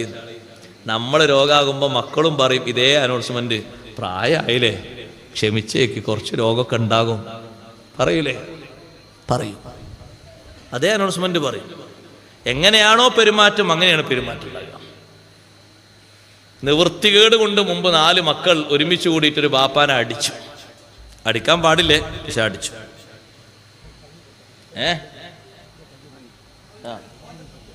മാഷാ അല്ലാഹ്, ഇതാ അജിക്ക ദ്വാരക്കാൻ വേണ്ടി തന്നാണ്. അള്ളാഹു ബർക്കത്ത് കൊടുക്കട്ടെ. അപ്പോ നിവൃത്തികേട് കൊണ്ട് അടിച്ചിട്ട് വീട്ടിൽ നിന്ന് തള്ളിയിട്ടു. അടിക്കരുത് ട്ടാ, അത് അബദ്ധാണ്, അടിക്കാൻ പാടില്ല. കറുത്ത കണ്ണുകൊണ്ടുള്ളൊരു നോട്ടം പോലും പാടില്ല. മുന്നിലൂടെ നടക്കാൻ പോലും നമുക്ക് യോഗ്യതല്ല. ബാപ്പാന്റെ ഉമ്മാന്റെ മുന്നിലൂടെ ബാപ്പ ഉമ്മ അവര് നമ്മളോടൊപ്പം നടക്കുകയാണ്. എത്ര പ്രായത്തിൽ സാഹസികതമായി നടക്കുന്നവരാണെങ്കിലും ബാപ്പാനോട് നിങ്ങൾ വരും, ഞാൻ സ്പീഡിൽ നടക്കട്ടെ, അല്ല. ബാപ്പ നടന്ന് ആ കാൽപ്പാട് പിന്തുടർന്നുകൊണ്ട് പിന്നാലെ നീ നടക്കുന്ന ആ കാൽപ്പാടുകൾ പിന്തുടർന്നിട്ടുള്ള നിന്റെ നടത്തല്ലേ, എത്ര പതുക്കെയാണോ നീ പിന്നാലെ നടക്കുന്നത്, അതിനനുസരിച്ച് അള്ളാഹു നിനക്ക് തരുന്ന പവർ, നിന്റെ മക്കളിൽ അള്ളാഹു തരുന്ന ഉയർച്ച, നിനക്കത് നിർവചിക്കാൻ കഴിയില്ല, അത്രയും വലുതാണ്. ഇത്ര സമയം നീ ബാപ്പയുടെ പിന്നാലെ വെച്ച് നടന്നു വന്നത് നീ ഒരു രോഗഗ്രസ്തനായിട്ടല്ല, നിന്റെ ഉപ്പയോടുള്ള ബഹുമാനം ഒന്ന് പരിഗണിച്ചുകൊണ്ട് മാത്രമാണ്. ആ ബഹുമാനത്തിന് അല്ലാഹു തആല വലിയ വിലയിരുത്തി നടത്തുന്നുണ്ട്. നിന്റെ മനസ്സിൽ വന്ന ആ ഒരു ബഹുമാനമില്ലേ, ആ ഒരു ബഹുമാനത്തിന് പകരം അല്ലാഹു നിനക്ക് തരുന്നത് കൺകുളിർമയാർന്ന നല്ല സന്താനങ്ങളും നിന്റെ പേരമക്കളും, നീ പറയാതെ തന്നെ നിന്നെ അനുസരിക്കാനും സ്നേഹിക്കാനും യോഗ്യന്മാരാണ്. സഹോദരങ്ങളെ, ബാപ്പയെ തല്ലിയിട്ട 4 മക്കൾ നിവർത്തികേട് കൊണ്ട് ബാപ്പയുടെ സംസാരം അവർക്ക് പൊറുക്കാത്ത കൊണ്ട് സഹിക്കാത്ത കൊണ്ട് അടിച്ചു, തള്ളിയിട്ടു. അവർ നിലത്തിട്ട് വലിക്കാൻ തുടങ്ങി. കൈ ചൂണ്ടിയിട്ട് പോലും ബാപ്പയോട് ഉമ്മയോട് സംസാരിക്കാൻ പറ്റൂല. അത് ശരി, കുരുത്തക്കേട് പൊരുത്തക്കേട് വെറുപ്പിക്കാന്ന് പറഞ്ഞാൽ അതിനൊരുപാട് തലങ്ങളുണ്ട്. വെറുപ്പിക്കാന്ന് പറഞ്ഞാൽ അവരെ മനം മടുപ്പിക്കുന്ന ചീത്ത പറയാന്ന് മാത്രമല്ല, അവർക്ക് ഇഷ്ടമില്ലാത്ത രൂപത്തിൽ ഒരു പ്രതിഷേധത്തിന്റെ ഒരു പ്രതിരൂപം നമ്മളിൽ നിന്നുണ്ടായാൽ മതി. അതെന്താ? ഒരു മൗനം പോലും. ദേഷ്യം പിടിച്ചിട്ടൊന്നും മിണ്ടാതെ ഇറങ്ങിപ്പോയി എന്നറിയില്ലേ, അതടക്കം വെറുപ്പിക്കലാണ്. അവരുടെ ശബ്ദം നിർത്താൻ വേണ്ടിയിട്ട് നമ്മളൊരു ശബ്ദം ഉണ്ടാക്കി, ഒരു ഉറക്കൊരു ശബ്ദം, വലിയൊരു ശബ്ദം ഉണ്ടാക്കി, ചീത്തൊന്നും പറഞ്ഞല്ല, ഒരു ഒച്ച ഉണ്ടാക്കി, അതും വെറുപ്പിക്കലാണ്. വെറുപ്പിക്കണമെങ്കിൽ നല്ലോണം ABCD കണക്കിൽ ചീത്ത പറയണമെന്നില്ല, അടിച്ചിട്ട് നിലത്ത് തള്ളിയിടണമെന്നില്ല, മറ്റുള്ളവരെ മുന്നിൽ കണ്ണീര് കുടിപ്പിക്കുന്ന ഒരു അവസ്ഥ ഉണ്ടായിക്കൊള്ളുന്നില്ല, അങ്ങനെ ഒന്നും വേണ്ട. അതുകൊണ്ടാണ് ഖുർആൻ അതിന്റെ ഏറ്റവും അങ്ങേയറ്റത്തെ തലം പറഞ്ഞത് ഫലാ തഖുല്ലഹുമാ ഉഫിൻ. ഒരു കാര്യം പറയുമ്പോൾ നിനക്കൊരു മടുപ്പ് തോന്നി, എന്നാൽ നിന്റെ പ്രതികരണം ഉമ്മ പറഞ്ഞ സത്യത്തിൽ അബദ്ധാന്ന് കൂട്ടിക്കോളും, ഉമ്മ പറഞ്ഞത് അബദ്ധാന്ന് കൂട്ടിക്കോളും. നിന്റെ ഭാഗത്തു നിന്നുള്ള പ്രതികരണം ശരിയാകണം. നിന്റെ ഭാഗത്തു നിന്നുള്ള പ്രതികരണം ഉമ്മാന്റെ മനസ്സിൽ വിഷമം വരുത്തുന്ന അവസ്ഥയാകരുത്. ഉമ്മ പറഞ്ഞ് തീർത്തും തെറ്റാണ്, എന്നാലും നിന്റെ ഭാഗത്തുനിന്നുള്ള പ്രതികരണം എങ്ങനെയാ? വഖുല്ലഹുമാ ഖൗലൻ കരീമാ. നീ നല്ല വർത്തമാനം പറഞ്ഞ്, പിന്നെ അങ്ങനൊന്നും നമുക്ക് പറയാൻ പറ്റില്ലല്ലോ ഉമ്മ, വളരെ പതുക്കെ ഉറക്കെ പറഞ്ഞിട്ട് അവരെ പേടിപ്പിക്കരുത്, അവരെ ഇരുത്തരുത് ഒരു ഭാഗത്ത്. എൻ്റെ മകൻ ഇങ്ങനൊക്കെ മുദ്രാവാക്യം വിളിക്കാൻ കഴിവുള്ള ആളാണെന്ന് ഉമ്മാക്ക് തോന്നിപ്പോകരുത്. ഇവൻ ഏതെങ്കിലുമൊക്കെ ഒരു കാവൽക്കാരനായി നിർത്താൻ പറ്റും. കാരണം കള്ളന്മാരൊക്കെ വന്ന് എത്ര ഒച്ചത്തിൽ സംസാരിക്കാൻ പറ്റിയ ആളുണ്ടെങ്കിൽ വാച്ച്മാനെ പണിയോ കൊടുക്കാൻ പറ്റും എന്ന് കരുതുന്ന രൂപത്തിൽ ശബ്ദിക്കുന്ന ആളാകരുത്. വളരെ മാന്യമായിട്ട്, വളരെ പതുക്കെ സ്നേഹപരമായിട്ടുള്ള ഒരു പെരുമാറ്റത്തിലുള്ള പ്രതികരണം, അതാ വേണ്ടത്. അടിച്ച് തള്ളിയിട്ട് നിരത്തിലൂടെ അങ്ങനെ വലിക്കുന്ന ബാപ്പാനങ്ങനെ വലിച്ചുകൊണ്ടിരിക്കുമ്പോൾ മക്കള് വലിച്ച് വലിച്ച് വലിച്ച് വലിച്ച് അവരെ പശുവിനെ കെട്ടുന്ന ആലയുടെ അടുത്തെത്തിയപ്പോൾ ബാപ്പ കൈകൊണ്ട് ഇങ്ങനെ താളം കാണിച്ചിട്ട് പറഞ്ഞു, മക്കളെ ഒന്ന് നിർത്തണേ, ഒന്ന് നിർത്തണേ എന്ന് പറഞ്ഞു. അപ്പൊ മക്കൾക്കൊക്കെ തോന്നി ബാപ്പ എന്തോ മാപ്പപേക്ഷിക്കാൻ വേണ്ടി, പൊരുത്തപ്പെടിക്കാൻ വേണ്ടി നിർത്താന്ന്. എല്ലാവരും നിർത്തി, വലിക്കൽ നിർത്തി. ബാപ്പ പറഞ്ഞു, മക്കളെ നിങ്ങൾ ഇവിടുന്ന് അങ്ങോട്ട് വലിക്കരുത്. എന്താ ബാപ്പ അങ്ങോട്ട് വലിക്കരുത്? അത് വലിയ ബുദ്ധിമുട്ടാണ്. ഞാൻ എൻ്റെ ബാപ്പ ഇതുവരെ വലിച്ചിട്ടുള്ളൂ, അതുകൊണ്ട് ഇനി അങ്ങോട്ട് വലിച്ചാൽ അത് എനിക്ക് കിട്ടുന്ന പലിശയാകും, അതുണ്ടാകാൻ പാടില്ല. അവരെങ്ങനെയാണോ അവരെ വാപ്പാരോട് പെരുമാറിയത് അതേ പെരുമാറ്റം ഇപ്പുറത്തും പ്രതിഫലിച്ചു. അതുകൊണ്ട് നമ്മളെ വാപ്പാരോടും ഉമ്മാരോടും, അപ്പൊ ചില ആളുകൾക്ക് ഇപ്പൊ ചോദിക്കാനുണ്ടാകും, ഉസ്താദെ ആ വാപ്പയും ഉമ്മയൊക്കെ മരിച്ചു പോയല്ലോ, ഇനി എന്താ ചെയ്യാം? അതിനാണ് ബഹുമാനപ്പെട്ട അല്ലാമ ഇമാമുൻ നവവി റളിയല്ലാഹു തആല അൻഹു ഒരു പോംവഴി പറയുന്നുണ്ട്. അത് ചെറിയൊരു മാർഗമൊന്നല്ല, വലിയ മാർഗമാണ്. ബാപ്പയോടും ഉമ്മയോടും പൊരുത്തക്കേട് കാണിച്ച മക്കളോട് അവരെ പൊരുത്തപ്പെടിക്കാൻ കഴിയാതെ ബാപ്പയും ഉമ്മയും വേർപിരിഞ്ഞു പോയെങ്കിൽ അവരുടെ പാപങ്ങൾ ഓരോന്നും പൊറുക്കുന്ന വിധത്തിൽ നിന്റെ കണ്ണിൽ നിന്ന് കണ്ണീർ ഒലിപ്പിച്ചുകൊണ്ട്, നിന്റെ മനസ്സിൽ ദുഃഖം തളം കെട്ടി നിന്നുകൊണ്ട് അവർക്ക് മാപ്പിന് വേണ്ടി നീ അള്ളാഹുവിനോട് കേഴണം. നിന്റെ അപേക്ഷ എത്ര ഭക്തിസാന്ദ്രമായി, എത്ര ആത്മാർത്ഥമായിട്ട് അവരുടെ പാപങ്ങൾ പൊറുക്കാൻ കാരണമായോ, നിനക്ക് അല്ലാഹു തആല അവരുമായിട്ടുള്ള വെറുപ്പിന്റെ അവസ്ഥ അല്ലാഹു മാപ്പാക്കി തരും. അതിനനുസരിച്ച് നീ മാപ്പ് ചോദിക്കണം, ഇസ്തിഗ്ഫാർ ചോദിക്കണം, അവരെ പാപങ്ങൾ വൈകല്യങ്ങൾ പുറത്തു കിട്ടാൻ വേണ്ടി അള്ളാഹുവിനോട് ചോദിക്കണം, നിരന്തരമായി ചോദിക്കണം. ഒരു പ്രാവശ്യം ചോദിച്ച് നിർത്താന്നല്ല, എത്ര പ്രാവശ്യം ചോദിച്ചിട്ടാണ് അല്ലാഹു തആല മാപ്പാക്കി തരല്. ഒരു ചെറിയ വിഷയം അത് പൊരുത്തപ്പെട്ട് കിട്ടാൻ വേണ്ടി 50 ദിവസം തൗബ ചെയ്തിട്ടാണ് കഅബ് ബിൻ മാലിക് റളിയല്ലാഹു അൻഹുവിന് ഒരു വിഷയം അല്ലാഹു മാപ്പാക്കി കൊടുത്തത്. സ്വന്തത്തിലുണ്ടായ ഒരു വിഷയം, അത് സ്വഹാബിയ. അപ്പൊ നമ്മളുടെ മാപ്പപേക്ഷ 50 ദിവസം പോരാ, 2 മാസവും പോരാ, ഒരുപാട് തവണ ഇസ്തിഗ്ഫാറിൽ നീ അങ്ങ് മുങ്ങിക്കുളിച്ച് നിന്റെ തേട്ടം കാരണം അല്ലാഹു നിന്റെ ഉമ്മയുടെ വൈകല്യങ്ങൾ മാപ്പാക്കി കൊടുത്താൽ ആ ഉമ്മയുമായി നിനക്ക് ഉണ്ടായിത്തീർന്ന അസ്വാരസ്യങ്ങൾ അല്ലാഹു പൊരുത്തപ്പെട്ടു തരും. ബാപ്പയുമായി ഉണ്ടായിത്തീർന്ന അസ്വാരസ്യങ്ങൾ അല്ലാഹു മാപ്പാക്കി തരും. അതാണ് അതിനുള്ളൊരു മാർഗം. എന്നാലും വേണ്ടിയില്ല, നമ്മുടെ മക്കൾ നന്നായി കിട്ടണം, സ്നേഹത്തോടെ പെരുമാറണം. സഹോദരങ്ങളെ, മക്കളോട് സ്നേഹത്തോടെ സംഭാഷണം നടത്തണം. ഒരിക്കലും മക്കളെ, ആൺകുട്ടികളാകട്ടെ പെൺകുട്ടികളാകട്ടെ, എത്ര അനുസരണക്കേട് കാണിച്ചാലും മക്കളെ ഒരു നിലക്കും തൊട്ടാൽ 7 പ്രാവശ്യം കൈകേണ്ടി വരുന്ന നായയുടെ പേര് കൊണ്ട് സംബോധന ചെയ്യരുത്, പന്നിയുടെ പേര് കൊണ്ട് സംബോധന ചെയ്യരുത്. മക്കളെ വിളിക്കേണ്ടത് എത്ര സാഹസികമായ ഉപദേശമാണെങ്കിലും ഖുർആൻ പഠിപ്പിക്കുന്നുണ്ട് ആ വിളിയുടെ ശൈലി. അനുസരിക്കാതെ മുന്നോട്ട് പോകുന്ന മകനെ ബഹുമാനപ്പെട്ട നൂഹ് നബി അലൈഹിസ്സലാം വിളിക്കുന്ന വിളി യാ ബുനയ്യ ഇർകം മഅനാ, ഓ കുഞ്ഞുമോനെ, പൊന്നുമോനെ, നമ്മളോടൊപ്പം കപ്പലിൽ കയറിക്കോ മോനെ. അങ്ങനെയല്ലേ വിളിക്കുന്നത്. ആ കുട്ടിക്കൊരു പേരുണ്ട്, മുങ്ങിപ്പോകുന്ന ആ കുട്ടിക്ക് കൻആൻ എന്നൊരു പേരുണ്ട്. കൻആനെ എന്നല്ല നൂഹ് നബി അലൈഹിസ്സലാം വിളിച്ചത്, കുരുത്തം കെട്ട മോനെ എന്നല്ല വിളിച്ചത്, പറഞ്ഞാ കേക്കാത്തോനെ എന്നല്ല വിളിച്ചത്, വേറൊരു ഭാഷയിലുമല്ല. യാ ബുനയ്യ, എന്റെ പൊന്നുമോനെ, എന്റെ കുഞ്ഞുമോനെ. ഒരു കാര്യം അഭ്യർത്ഥിക്കുമ്പോ, സ്നേഹത്തോടെ ഉപദേശിക്കുമ്പോ ആ ഉപദേശം തട്ടേണ്ടത് അവരെ മനസ്സിലേക്കാണ്, ബാഹ്യതലത്തിലേക്കല്ല. ഉൾക്കൊള്ളേണ്ടത് അവര് മാനസികമായിട്ടാണ്. ആ ഉപദേശമേ നിലനിൽക്കൂ. ഭൗതികമായിട്ട് ബാഹ്യമായിട്ട് സ്വീകരിക്കുന്ന ഉപദേശം അതിന് സഹോദരങ്ങളെ പരിധിയുണ്ട്, പരിമിതിയുണ്ട്. കുറച്ചു കാലം കഴിയുമ്പോൾ ഇല്ലാതെയായി പോകും. അതേ സമയത്ത് നല്ലോണം കേൾക്കുന്ന ഉപദേശമാണോ, ആ ഉപദേശം പിന്നീട് തിരുത്തേണ്ടി വരില്ല. അതിന് സ്നേഹത്തോടെയുള്ള തലക്കെട്ട് വേണം. ലുഖ്മാനുൽ ഹക്കീം റളിയല്ലാഹു അൻഹു സ്വന്തം മകനെ ഉപദേശിച്ച ഉപദേശം അല്ലാഹു ഖുർആനിലൂടെ പറയുന്നുണ്ട്. ആ ഉപദേശത്തിന്റെ തലക്കെട്ട് മുഴുവനും യാ ബുനയ്യ, കുഞ്ഞുമോനെ, പൊന്നുമോനെ എന്ന വിളിയാണ്.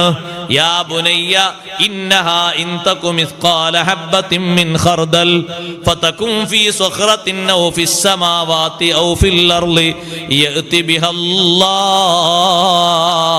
നീ ഒരു ചെറിയ നന്മ ചെയ്താലും ചെറിയ തിന്മ ചെയ്താലും അത് നഗ്നനേത്രങ്ങളെ കൊണ്ട് കാണാനില്ലാത്ത അത്രയും ചെറുതാണെങ്കിലും റബ്ബ് സുബ്ഹാനഹു വ തആല അത് അറിയും. നീ ഒരു പാറക്കല്ലിന്റെ ഉള്ളിൽ പോയി മറഞ്ഞിരുന്നിട്ടാണ് മകനാണ് ഒരു നന്മ ചെയ്തതെങ്കിലും ഒരു തിന്മ ചെയ്തതെങ്കിലും യഅതി ബിഹല്ലാഹ്, റബ്ബ് സുബ്ഹാനഹു വ തആല അത് അറിയും. അല്ലാഹു തആല ആ വിഷയം കറക്റ്റായി അറിയും. ഇന്നല്ലാഹ ലതീഫുൻ ഖബീർ. അല്ലാഹു തആല നഗ്നനേത്രങ്ങളെ കൊണ്ടോ ഉപകരണങ്ങളെ കൊണ്ടോ കണ്ടെടുക്കാൻ കഴിയാത്ത വസ്തുക്കളെയും സൂക്ഷ്മമായി അറിയുന്നവനാണ്. ഖബീറുൻ, മനസ്സിന്റെ ഉള്ളിലുള്ള ആന്തരിക രഹസ്യങ്ങളെ വളരെ കൃത്യമായി വസ്തുനിഷ്ഠമായി അറിയുന്നവനാണ്. വലിയൊരു ഉപദേശം, ആ ഉപദേശം സ്വീകരിക്കുന്നതിന് മകനെ വിളിച്ചത് യാ ബുനയ്യ. അനുസരണക്കേടുള്ള മകൻ ഉപദേശം കേട്ട് നന്നായി നന്നായി നന്നായി നന്നായി അള്ളാഹുവിന്റെ ഔലിയാക്കളെ കൂട്ടത്തിൽപ്പെട്ടൊരു വലിയായി മാറി. ഉപദേശങ്ങളും കൊടുക്കണം മക്കൾക്ക്, അവരോട് കണക്ഷൻ വേണം. എപ്പോഴും ദേഷ്യം പിടിക്കുന്ന ഒരു മുഖവുമായിട്ട് മക്കളെ സമീപിക്കരുത്. ബാപ്പയും ഉമ്മയും എപ്പോഴും ദേഷ്യത്തിന്റെ, കോപത്തിന്റെ, പ്രകോപനത്തിന്റെ, പ്രതികരണത്തിന്റെ, എപ്പോഴും കണ്ടാൽ എന്തെങ്കിലുമൊക്കെ പറയാനുണ്ട്, എന്തെങ്കിലുമൊക്കെ ചെയ്യാനുണ്ട്, ആ ഒരു മനസ്ഥിതിയിലാകരുത് മക്കളെ സമീപിക്കേണ്ടത്. എപ്പോഴും മകനോട് ചൂടാകുന്ന സ്വഹാബിയായിരുന്നു ബഹുമാനപ്പെട്ട മുആവിയ റളിയല്ലാഹു അൻഹു. ഒന്ന് റളിയല്ലാഹു അൻഹു ചൊല്ലിക്കാട്ടെ. മുആവിയ റളിയല്ലാഹു അൻഹു. അത് നല്ല സദസ്സല്ലേ, നല്ല നല്ല നല്ല നല്ല ഉണർവോടെ വരണം നമ്മളെ സദസ്സ്. അള്ളാഹു കബൂൽ ചെയ്യുമാറാകട്ടെ. മഹാനവർകൾ മകനോട് എപ്പോഴും ചൂടാകും. മകന്റെ പേര് യസീദാണ്. യസീദിനോട് എപ്പോഴും ചൂടാകും. അങ്ങനെ വീട്ടിലേക്ക് ഒരു ദിവസം അഹ്നഫ് ബിൻ ഖൈസ് റളിയല്ലാഹു അൻഹു വന്നു. അത് മുആവിയ റളിയല്ലാഹു അൻഹുവിന്റെ അടുത്ത ആളാ. അഹ്നഫ് ബിൻ ഖൈസ് റളിയല്ലാഹു അൻഹു വന്നപ്പോ രണ്ടുപേരുടെയും സംഭാഷണം മകൻ അപ്പുറത്തുനിന്ന് വീക്ഷിക്കുന്നുണ്ട്. വാപ്പയും കൂട്ടുകാരനും സംഭാഷണം നടത്തുന്നത്. വാപ്പ ചോദിച്ചു, മുആവിയ റളിയല്ലാഹു അൻഹു അഹ്നഫ് റളിയല്ലാഹുവിനോട് ചോദിക്കാണ്, ഈ മക്കളെ പറ്റി നിങ്ങളെ വീക്ഷണം എന്താന്ന് വെച്ചു. അപ്പൊ മഹാനവറുകൾ പറഞ്ഞു, മക്കളോ, അവര് ഇമാദു ലുഹൂരിന വ തിമാറു ഖുലൂബിന, നമ്മുടെ അവലംബമാണ് നമ്മുടെ മക്കൾ. അങ്ങനെ കാഴ്ചപ്പാടില്ലേ പലർക്കും, നമ്മുടെ അവലംബമാണ്. എന്തെങ്കിലുമൊക്കെ ഒരു വിഷയങ്ങൾ വരുമ്പോൾ നമുക്ക് താങ്ങും തണലുമായി നിൽക്കാനുള്ളവരാ നമ്മുടെ മക്കൾ. നമ്മുടെ ഹൃദയത്തിന്റെ പ്രതിഫലനങ്ങളാണ്. നമ്മൾ അവരെ സ്നേഹിക്കുന്നത് മാനസികമായിട്ട്, നമ്മുടെ മനസ്സിന്റെ അടിത്തട്ടിലാണ് അവരെ സ്നേഹിക്കുന്നത്. അവരെ കാണാതിരുന്നാൽ, അവര് നമ്മളെ കാണാതിരുന്നാലൊക്കെ ഒരു വല്ലാത്ത ബന്ധം, അന്വേഷണവും കാര്യങ്ങളൊക്കെ ഉണ്ടാകും. ആ മക്കളെ വേർപിരിയാനോ അവർക്ക് നമ്മെ വേർപിരിയാനോ ഒന്നും കഴിയില്ല ആ സ്നേഹബന്ധം കൊണ്ട്. ഇങ്ങനെ ഒരുപാട് ഉപദേശങ്ങൾ കൊടുത്തപ്പോ മുആവിയ റളിയല്ലാഹു അൻഹു പറഞ്ഞു, എൻ്റെ മകനെ പറ്റി ഞാൻ എപ്പോഴും മകനോട് ചൂടാകലുണ്ട്, കയർക്കലുണ്ട്. പക്ഷെ നിങ്ങളെ ഉപദേശം കേട്ടപ്പോൾ എൻ്റെ മനസ്സാകെ തണുത്തുപോയി. ഇനി എൻ്റെ മോനെ കാണുമ്പോൾ കയർക്കാനോ ചൂടാകാനോ ഒന്നും എനിക്ക് തോന്നൂല. കാരണം നിങ്ങൾ മക്കളെ പറ്റിയുള്ള ആ താല്പര്യങ്ങളും അവലംബങ്ങളും പ്രതീക്ഷകളും പറഞ്ഞപ്പോ ഇങ്ങനെയൊക്കെയാണോ മക്കളെ പറ്റി പ്രതീക്ഷിക്കുന്നത്? ഇത് വല്ലാത്ത ഒരു പ്രതീക്ഷ തന്നെയാണ്.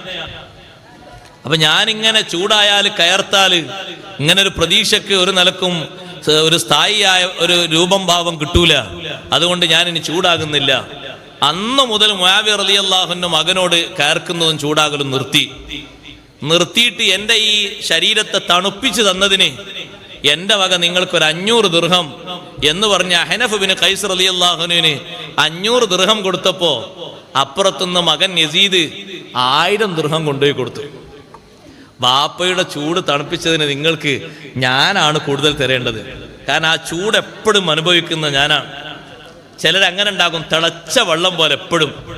ബാപ്പ ഉമ്മ, ബാപ്പ എങ്ങനെ, ഉമ്മ എങ്ങനെ, സുബ്ഹാനല്ലാഹ്, തീക്കട്ടെ, വല്ലാത്ത തീക്കട്ട. ചൂടാകേണ്ട സന്ദർഭങ്ങളുണ്ടോ? ഉണ്ട്. ചില വിഷയങ്ങൾ കർശനമായി ഉപദേശിക്കുമ്പോൾ അപ്പോഴും സഭ്യേതര പ്രയോഗങ്ങൾ നടത്തരുത്. ഇസ്ലാമിന്റെ ശൈലിയും കാഴ്ചപ്പാടും അങ്ങനെയാണ്. കാരണം നമ്മൾ ഉപദേശിക്കുന്നവർ സ്വീകരിക്കാനാണ്. നമ്മൾ ആദ്യം തന്നെ കുട്ടികളെ വിളിക്കുന്നത് ആദ്യം തന്നെ മക്കളെ വിളിക്കുന്നത് ചെയ്ത്താനേന്നാണെങ്കിൽ പിന്നെ ചെയ്ത്താൻ തന്നെ ആയിരിക്കും. ആദ്യം തന്നെ വിളിക്കുന്നത് കൽബേന്നാണ്, പിന്നെ അത് കൽബായിരിക്കും. അപ്പൊ നമ്മൾ ആ കൽബിന്റെ വാപ്പയെന്ന് കൂട്ടിയാൽ മതി. വലിയ കൽബ് അങ്ങനല്ലേ?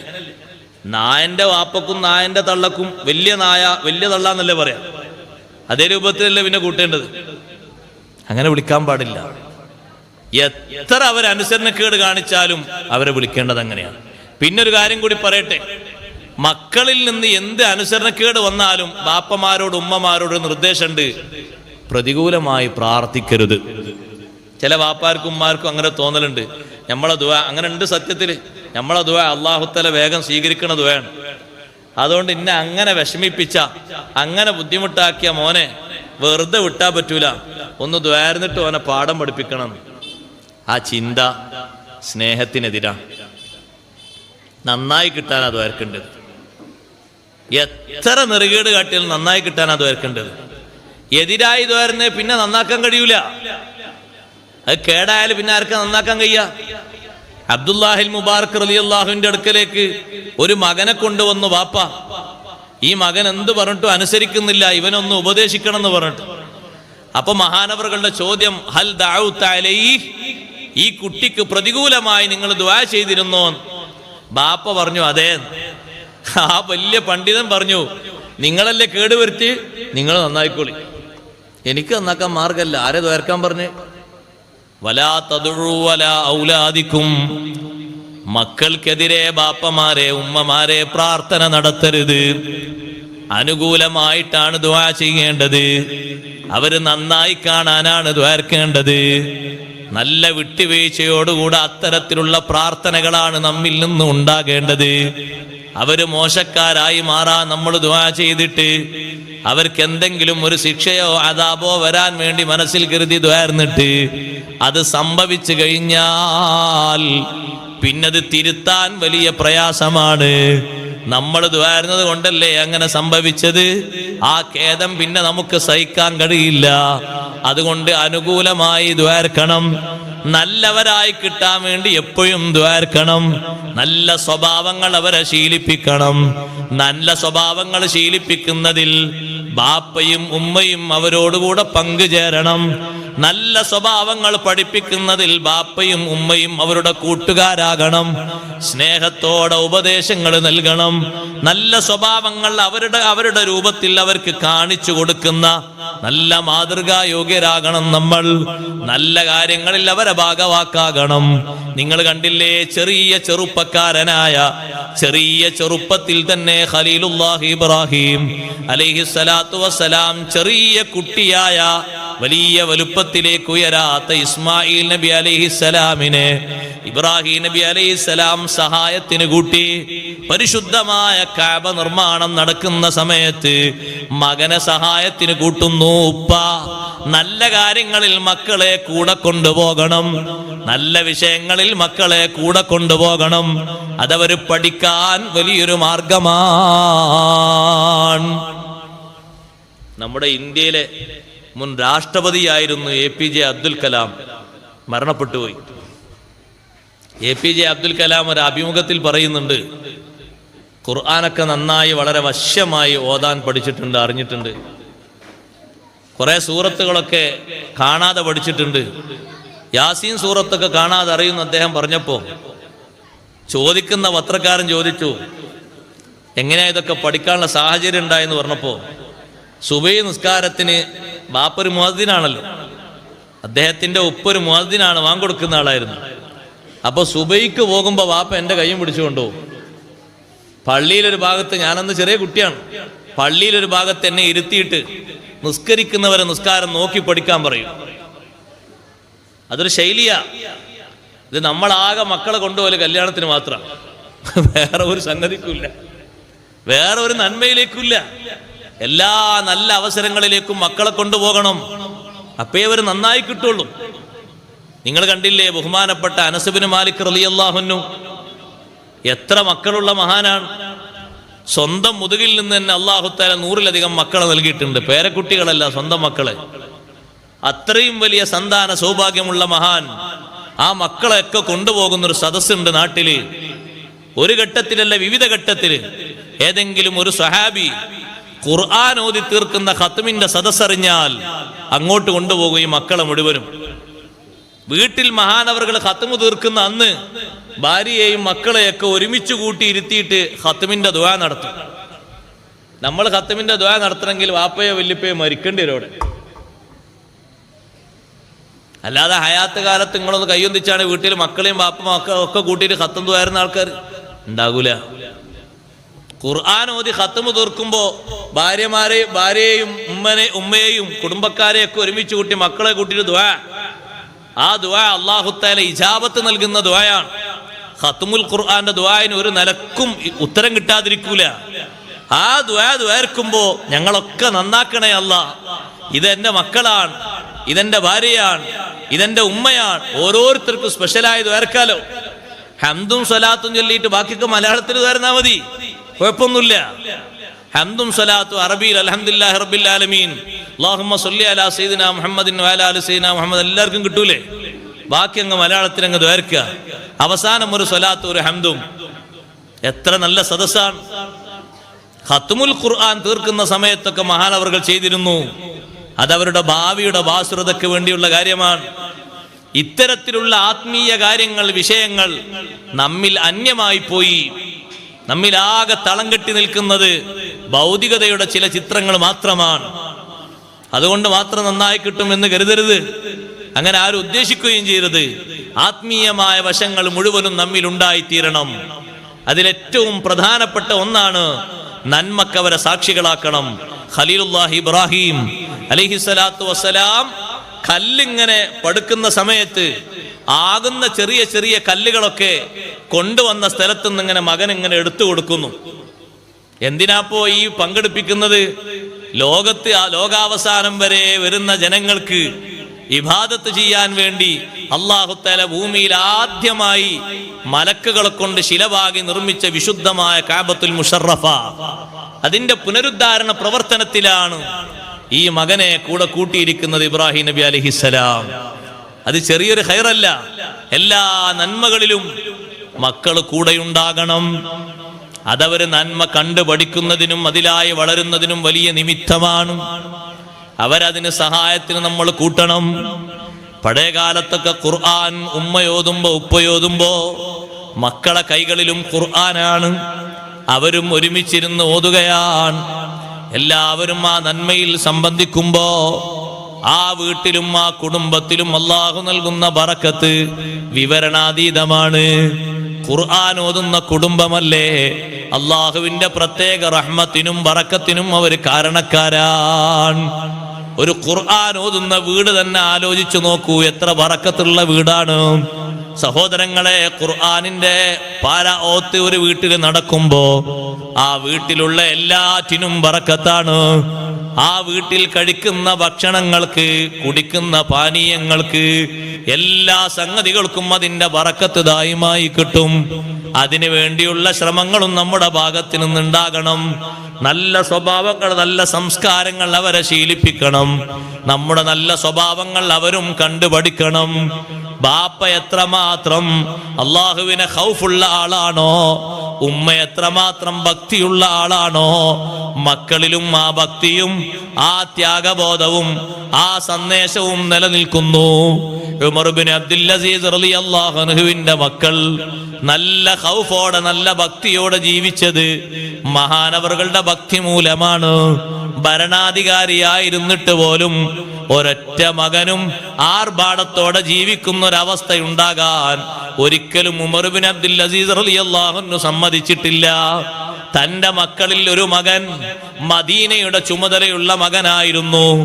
ആ മകൻ ഒരു മോതിരം വാങ്ങിയപ്പോ അതിന്റെ ആ മോതിരത്തിന്റെ കല്ല് വെക്കുന്ന ഈ കെട്ടിന്, കല്ലിന്റെ ഭാഗമുണ്ടല്ലോ, നമ്മളൊക്കെ മോതിര കല്ല് വെക്കുന്ന ഭാഗം, അതിന്റെ ഭാഗത്തുള്ള ആ ഒരു പീഠക്ക് 1000 ദിർഹമിന്റെ വിലയുണ്ടായി എന്നുള്ള വിവരം കിട്ടിയപ്പോ കത്തെഴുതിയിട്ട് പറഞ്ഞു, മോനെ, അത്തരത്തിൽ വിലപിടിപ്പുള്ള, വില കൂടുതലുള്ള മോതിരം നീ ധരിക്കരുത്.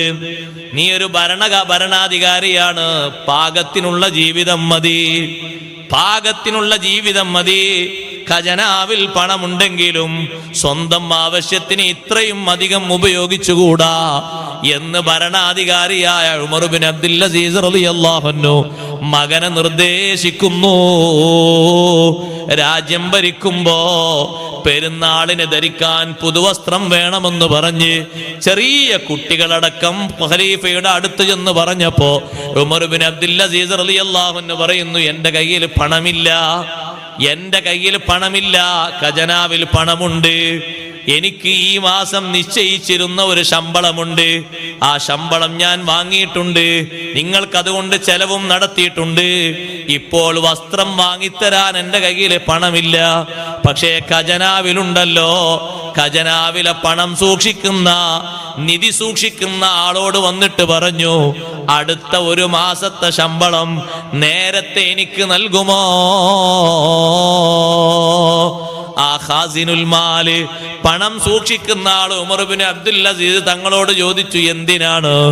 നാളെ കഴിഞ്ഞാൽ മറ്റന്നാള് നമ്മുടെ നാട്ടിൽ പെരുന്നാളാണ്, എന്റെ മക്കൾക്ക് പുതുവസ്ത്രം വാങ്ങിയിട്ടില്ല, പുതിയ വസ്ത്രം വാങ്ങാനാണ്. അപ്പോ നിധി സൂക്ഷിക്കുന്ന സൂക്ഷിപ്പുകാരൻ ചോദിച്ചു ഉമർ ഇബ്നു അബ്ദുൽ അസീസ് തങ്ങളോട്, അടുത്തൊരു മാസക്കാലം നിങ്ങൾ ജീവിച്ചിരിക്കും എന്നതിന് ഗ്യാരണ്ടി ഉണ്ടോ? അടുത്തൊരു മാസക്കാലത്തെ ശമ്പളമല്ലേ നേരത്തെ ചോദിക്കുന്നത്? അടുത്തൊരു മാസക്കാലം നിങ്ങൾ ജീവിച്ചിരിക്കുമോ? അതിന്റെ ഉറപ്പ് നിങ്ങൾക്കുണ്ടോ? ഉറപ്പുണ്ടെങ്കിൽ നിങ്ങൾക്കൊരു മാസത്തെ ശമ്പളം നേരത്തെ തരാം.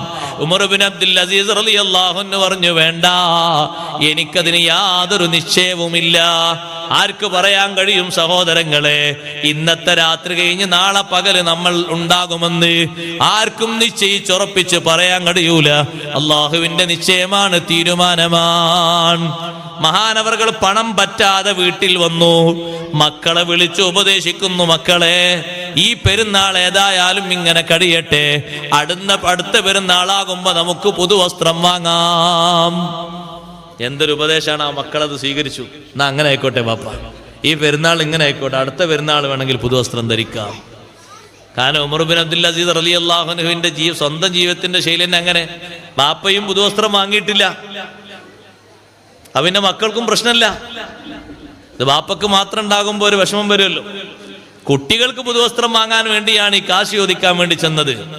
അവരുടെ ആ ത്യാഗബോധം അതങ്ങനെ തന്നെ മക്കളിലും വന്നു. നമ്മൾ നല്ല ത്യാഗബോധത്തോടെ, നല്ല ഖൗഫോടെ, നല്ല സൂക്ഷ്മതയോടെ, നല്ല ഭക്തിയോടെ ജീവിക്കണം. റബ്ബ് സുബ്ഹാനഹു വ തആല നമ്മുടെ മക്കളിലും കുടുംബങ്ങളിലൊക്കെ അല്ലാഹു ഖൈർ വർദ്ധിപ്പിക്കുമാറാകട്ടെ. വിട്ടുവീഴ്ച മനോഭാവം ഒരു വിശാലമായ വിഷയമാണ്. ഞാനതിന്റെ ചെറിയൊരു ഭാഗം കൂടി പൂരിപ്പിച്ച് ഇൻഷാ അല്ലാഹ് ഞാൻ അവസാനിപ്പിക്കും. വിട്ടുവീഴ്ച മനോഭാവം നല്ല രൂപത്തിൽ നമ്മിൽ ഉണ്ടാകണം. കുടുംബങ്ങളിൽ നിന്ന് എതിർപ്പുകളും ചിലപ്പോഴൊക്കെ പ്രശ്നങ്ങളും പ്രയാസങ്ങളും സഹിക്കാൻ പറ്റാത്ത കാര്യങ്ങളൊക്കെ വന്നേക്കാം. അത് കണ്ടില്ല, അവിടെ ആളുകൾ വന്ന് നിൽക്കുന്നുണ്ട്. മുന്നിലുള്ള കസേരകളിലേക്കൊന്ന് കയറിയിരുന്നൊന്ന് ഫില്ല് ചെയ്തേ. അതാ മുന്നിൽ കുറച്ച് കസേര കാണുന്നു, കുറച്ച് നീല കസേര ആളിരിക്കാതെ കാണുന്നു. അവിടെ ഇതാ ഇവിടെ കുറച്ച് കസേര കാണുന്നു, അതിലേക്ക് ഒന്ന് കയറി ഇരുന്ന് സഹകരിച്ചാൽ മതി, ബുദ്ധിമുട്ടൊന്നുമില്ലെങ്കിൽ. ഒന്നിങ്ങോട്ടിരുന്ന ഇടയിലുള്ള കസേര ഒന്ന് തൂർത്തിരുന്നാൽ പിറകിൽ ആളുകൾ വന്നിരുന്നോളൂ. ഒന്ന് കയറിയിരുന്നാൽ ബുദ്ധിമുട്ടില്ലെങ്കിൽ ഇൻഷാ അല്ലാഹ്.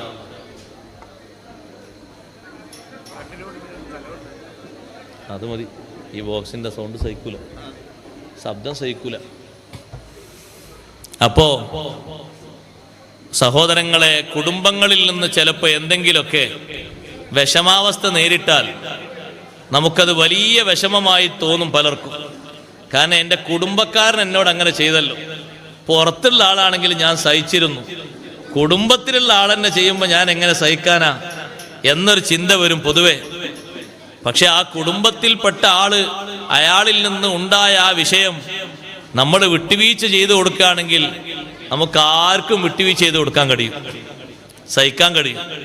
ഏറ്റവും വലിയ പ്രതിഫലം അള്ളാഹുവിൽ നിന്ന് നമുക്ക് ലഭിക്കുന്നത് ആ ഒരു വിഷയത്തിനാണ്. സഹിക്കാൻ പറ്റാത്ത അത്രയും വലിയ വിഷയങ്ങൾ ഉണ്ടായിട്ട് മഹാന്മാരായ ആളുകളൊക്കെ ചെയ്തു കൂട്ടിയ വിട്ടുവീഴ്ച നിസ്സാര പ്രശ്നങ്ങൾക്ക് നമുക്ക് വലിയ പ്രേരണയാണ്. സഹിക്കാൻ, വിട്ടുവീഴ്ച ചെയ്യാൻ. ഏതായാലും അങ്ങനെ ഒരു തെറ്റ് സംഭവിച്ചു, സാരമില്ല, ഇനി നന്നാക്കിയിട്ട് നല്ല രൂപത്തിൽ അങ്ങ് മുന്നോട്ട് പോവുക. അങ്ങനെയും വേണമല്ലോ. ഒരു കാലത്തും നന്നാകരുതെന്നും ഒരു കാലത്തും നമ്മൾ അവർക്ക് വിട്ടുവീഴ്ച ചെയ്ത് കൊടുക്കരുതെന്നും എന്നും ഒരാളും ചിന്തിക്കരുത്. അള്ളാഹു നമുക്ക് വിട്ടുവീഴ്ച ചെയ്തു തരണം എന്നെല്ലാവർക്കും താല്പര്യമുണ്ട്. അത് താല്പര്യപ്പെടാത്ത ആരുമില്ല. അള്ളാഹു തആലാന്റെ വിട്ടുവീഴ്ച പ്രതീക്ഷിക്കുന്നവർ, മക്കളെ കുറഞ്ഞ നേരം, ഞാനിപ്പോൾ നിർത്തും, കുറഞ്ഞ നേരം ഒന്ന് സുബൂർ ചെയ്തിരിക്കും, കുറച്ച് നേരം.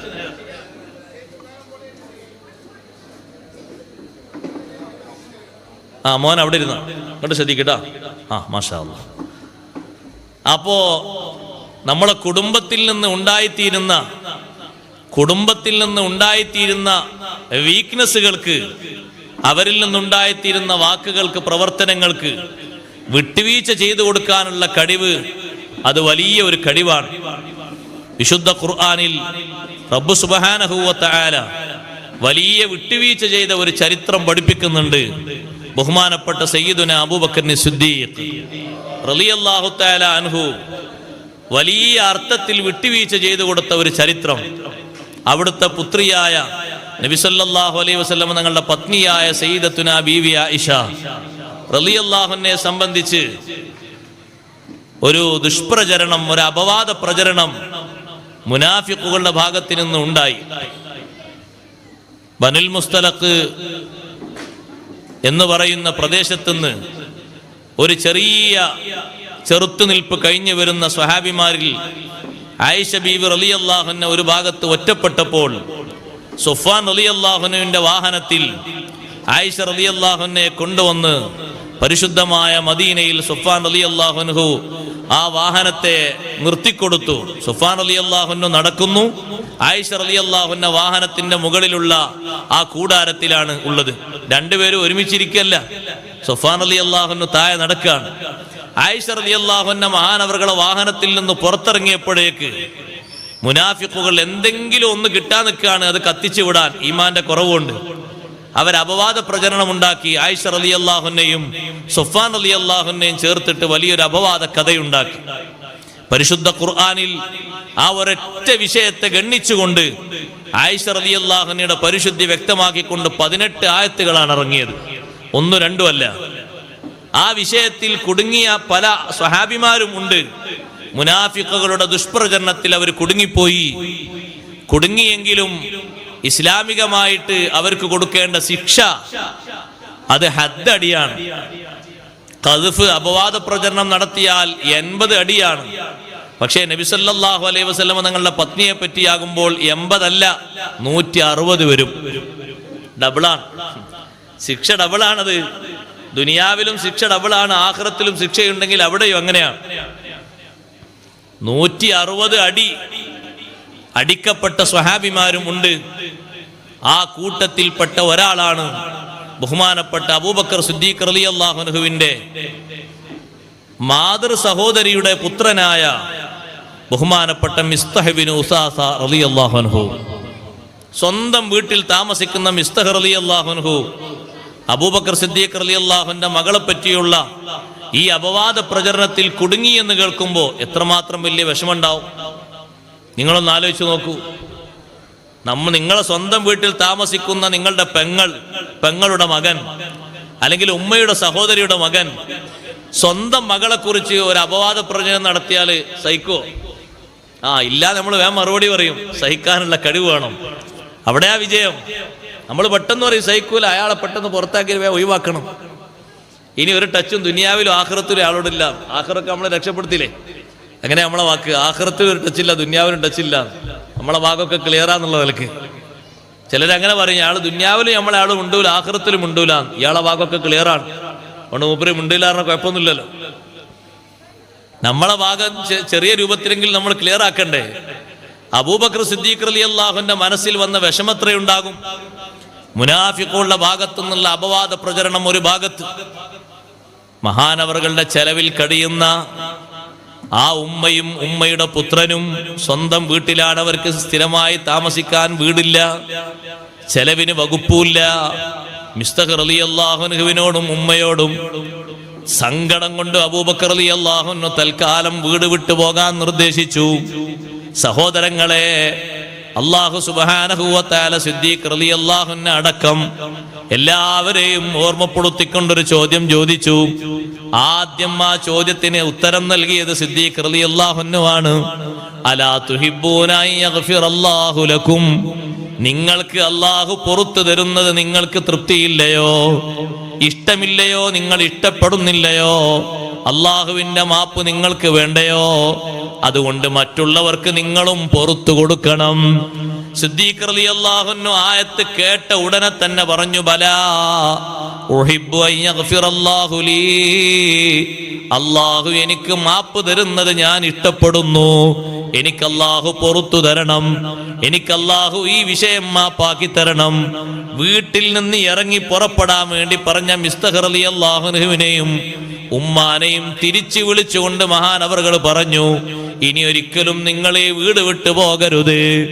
ഒരേ ദിവസം തന്നെയാണിത്, ഒരു ദിവസം കഴിഞ്ഞിട്ടില്ല. അവരാ വീട് വിട്ടു പോയിട്ട് വേറൊരു സ്ഥലത്ത് ടെന്റ് അടിച്ച് താമസിച്ചിട്ടില്ല. അതിനിടയിൽ ആയത്തിറങ്ങിയപ്പോൾ ആ ആയത്ത് അങ്ങനെ തന്നെ അനുസരിച്ച് അള്ളാഹുവിന്റെ മഗ്ഫിറത്തിൽ പ്രതീക്ഷിച്ച് വീട് വിട്ട് ഇറങ്ങിപ്പോയ രണ്ട് വ്യക്തികളെയും തിരിച്ച് വിളിച്ച് വീട്ടിന്റെ ഉള്ളിൽ തന്നെ പാർപ്പിച്ചിട്ട് പറഞ്ഞു, നിങ്ങൾക്കുള്ള ചെലവ് ഒരു കാലത്തും ഞാൻ ഉപേക്ഷിക്കുകയില്ല, അതുകൊണ്ട് ഈ വീട്ടിൽ തന്നെ നിങ്ങൾ താമസിച്ചോളണം. എന്തൊരു സ്നേഹമാണ്, എന്തൊരു ബഹുമാനമാണ്, എന്തൊരു വിശാല മനസ്കതയാണ്. ആ കുടുംബം സഹോദരങ്ങളെ ഒരു ദിവസം പോലും പിണങ്ങിക്കടിയാതെ അള്ളാഹുവിന്റെ മഗ്ഫിറത്ത് പ്രതീക്ഷിച്ചുകൊണ്ട് വിട്ടുവീഴ്ച ചെയ്തുകൊണ്ടുള്ള ജീവിതം സിദ്ദീഖ് റളിയല്ലാഹു അൻഹു നമുക്ക് കാണിച്ചു തരികയാണ്. സ്വന്തക്കാരിൽ നിന്ന് ഏതെങ്കിലും തരത്തിൽ വാക്കിലോ പ്രവർത്തനത്തിലോ നിസ്സഹകരണമോ മറ്റോ സംഭവിച്ചു കഴിഞ്ഞാൽ അവർക്ക് മാപ്പ് കൊടുത്തുകൊണ്ട് അള്ളാഹുവിന്റെ മഗ്ഫിറത്ത് നമ്മളും പ്രതീക്ഷിക്കണം. അൽഹംദുലില്ലാഹ്. ബഹുമാനപ്പെട്ട സയ്യിദ് അവർകൾ നമ്മുടെ സദസ്സിലേക്ക് വരുന്നു.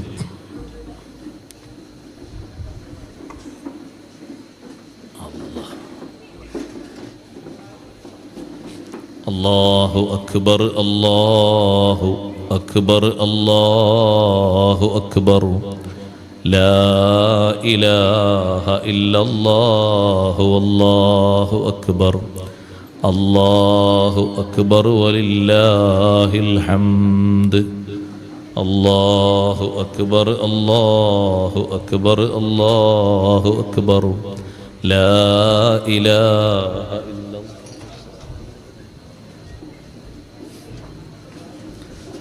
ഇരിക്കി. അപ്പൊ സഹോദരങ്ങളെ, നമ്മുടെ ജീവിതത്തിൽ കുടുംബക്കാരിൽ നിന്ന് സാമ്പത്തികമായോ ശാരീരികമായോ മറ്റോ ബുദ്ധിമുട്ടുകൾ, വിഷമാവസ്ഥകൾ വന്നാൽ വിട്ടുവീഴ്ച ചെയ്തു കൊടുത്തുകൊണ്ട് നമ്മൾ അവരുമായി സഹകരിച്ചുകൊണ്ട് സ്നേഹത്തോടെ മുന്നോട്ട് കൊണ്ടുപോകണം. അതിൽ അല്ലാഹു തആല നമുക്ക് വലിയ വിശാലത തരും, ഒന്നും ചുരുക്കൂല, വലിയ വിശാലത തരും. സാമ്പത്തികമായി മറ്റുമൊക്കെ അല്ലാഹു നല്ല കടിവേറ്റി തരും.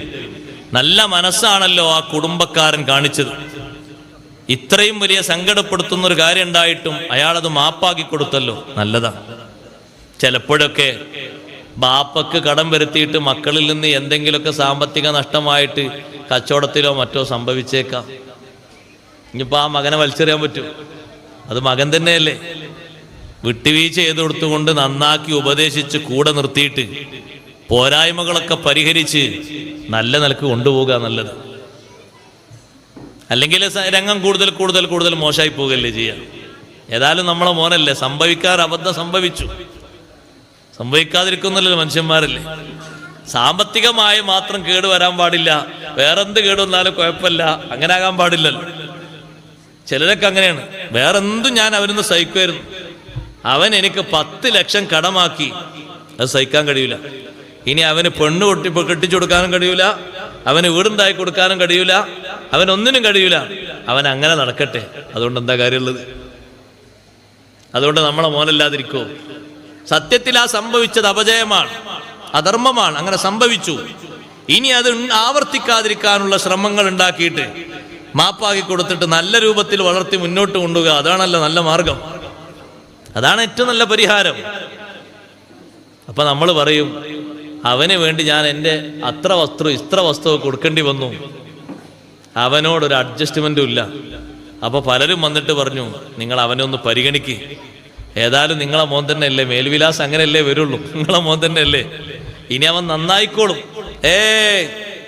അവൻ നന്നാകണമെങ്കിൽ ഇനി രണ്ടാമത്തൊരു ദുനിയാവ് ഉണ്ടാകേണ്ടി വരും, ഈ ദുനിയാവൊന്നും അവൻ നന്നാകൂല. അങ്ങനെയൊന്നും പറയരുത്, ആ വാക്കൊക്കെ കുറച്ച് കടുപ്പേറിയ വാക്കാണ്.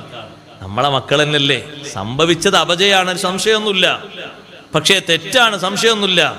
അത് മാപ്പാക്കി കൊടുത്തിട്ട് അവരെ നന്നാക്കുന്നിടത്താണ് നമ്മൾ മാതൃകായോഗ്യരാകേണ്ടത്. നല്ല സ്വഭാവങ്ങൾ അല്ലാഹു നമുക്ക് ശീലമാക്കി തരട്ടെ. ആ നിലക്ക് കുടുംബജീവിതം നയിക്കാനും സന്തോഷത്തോടെ ജീവിക്കാനും അല്ലാഹു ഭാഗ്യം നൽകുമാറാകട്ടെ. ഞാൻ അവസാനിപ്പിക്കുന്നു, നീട്ടിക്കൊണ്ടുപോകുന്നു.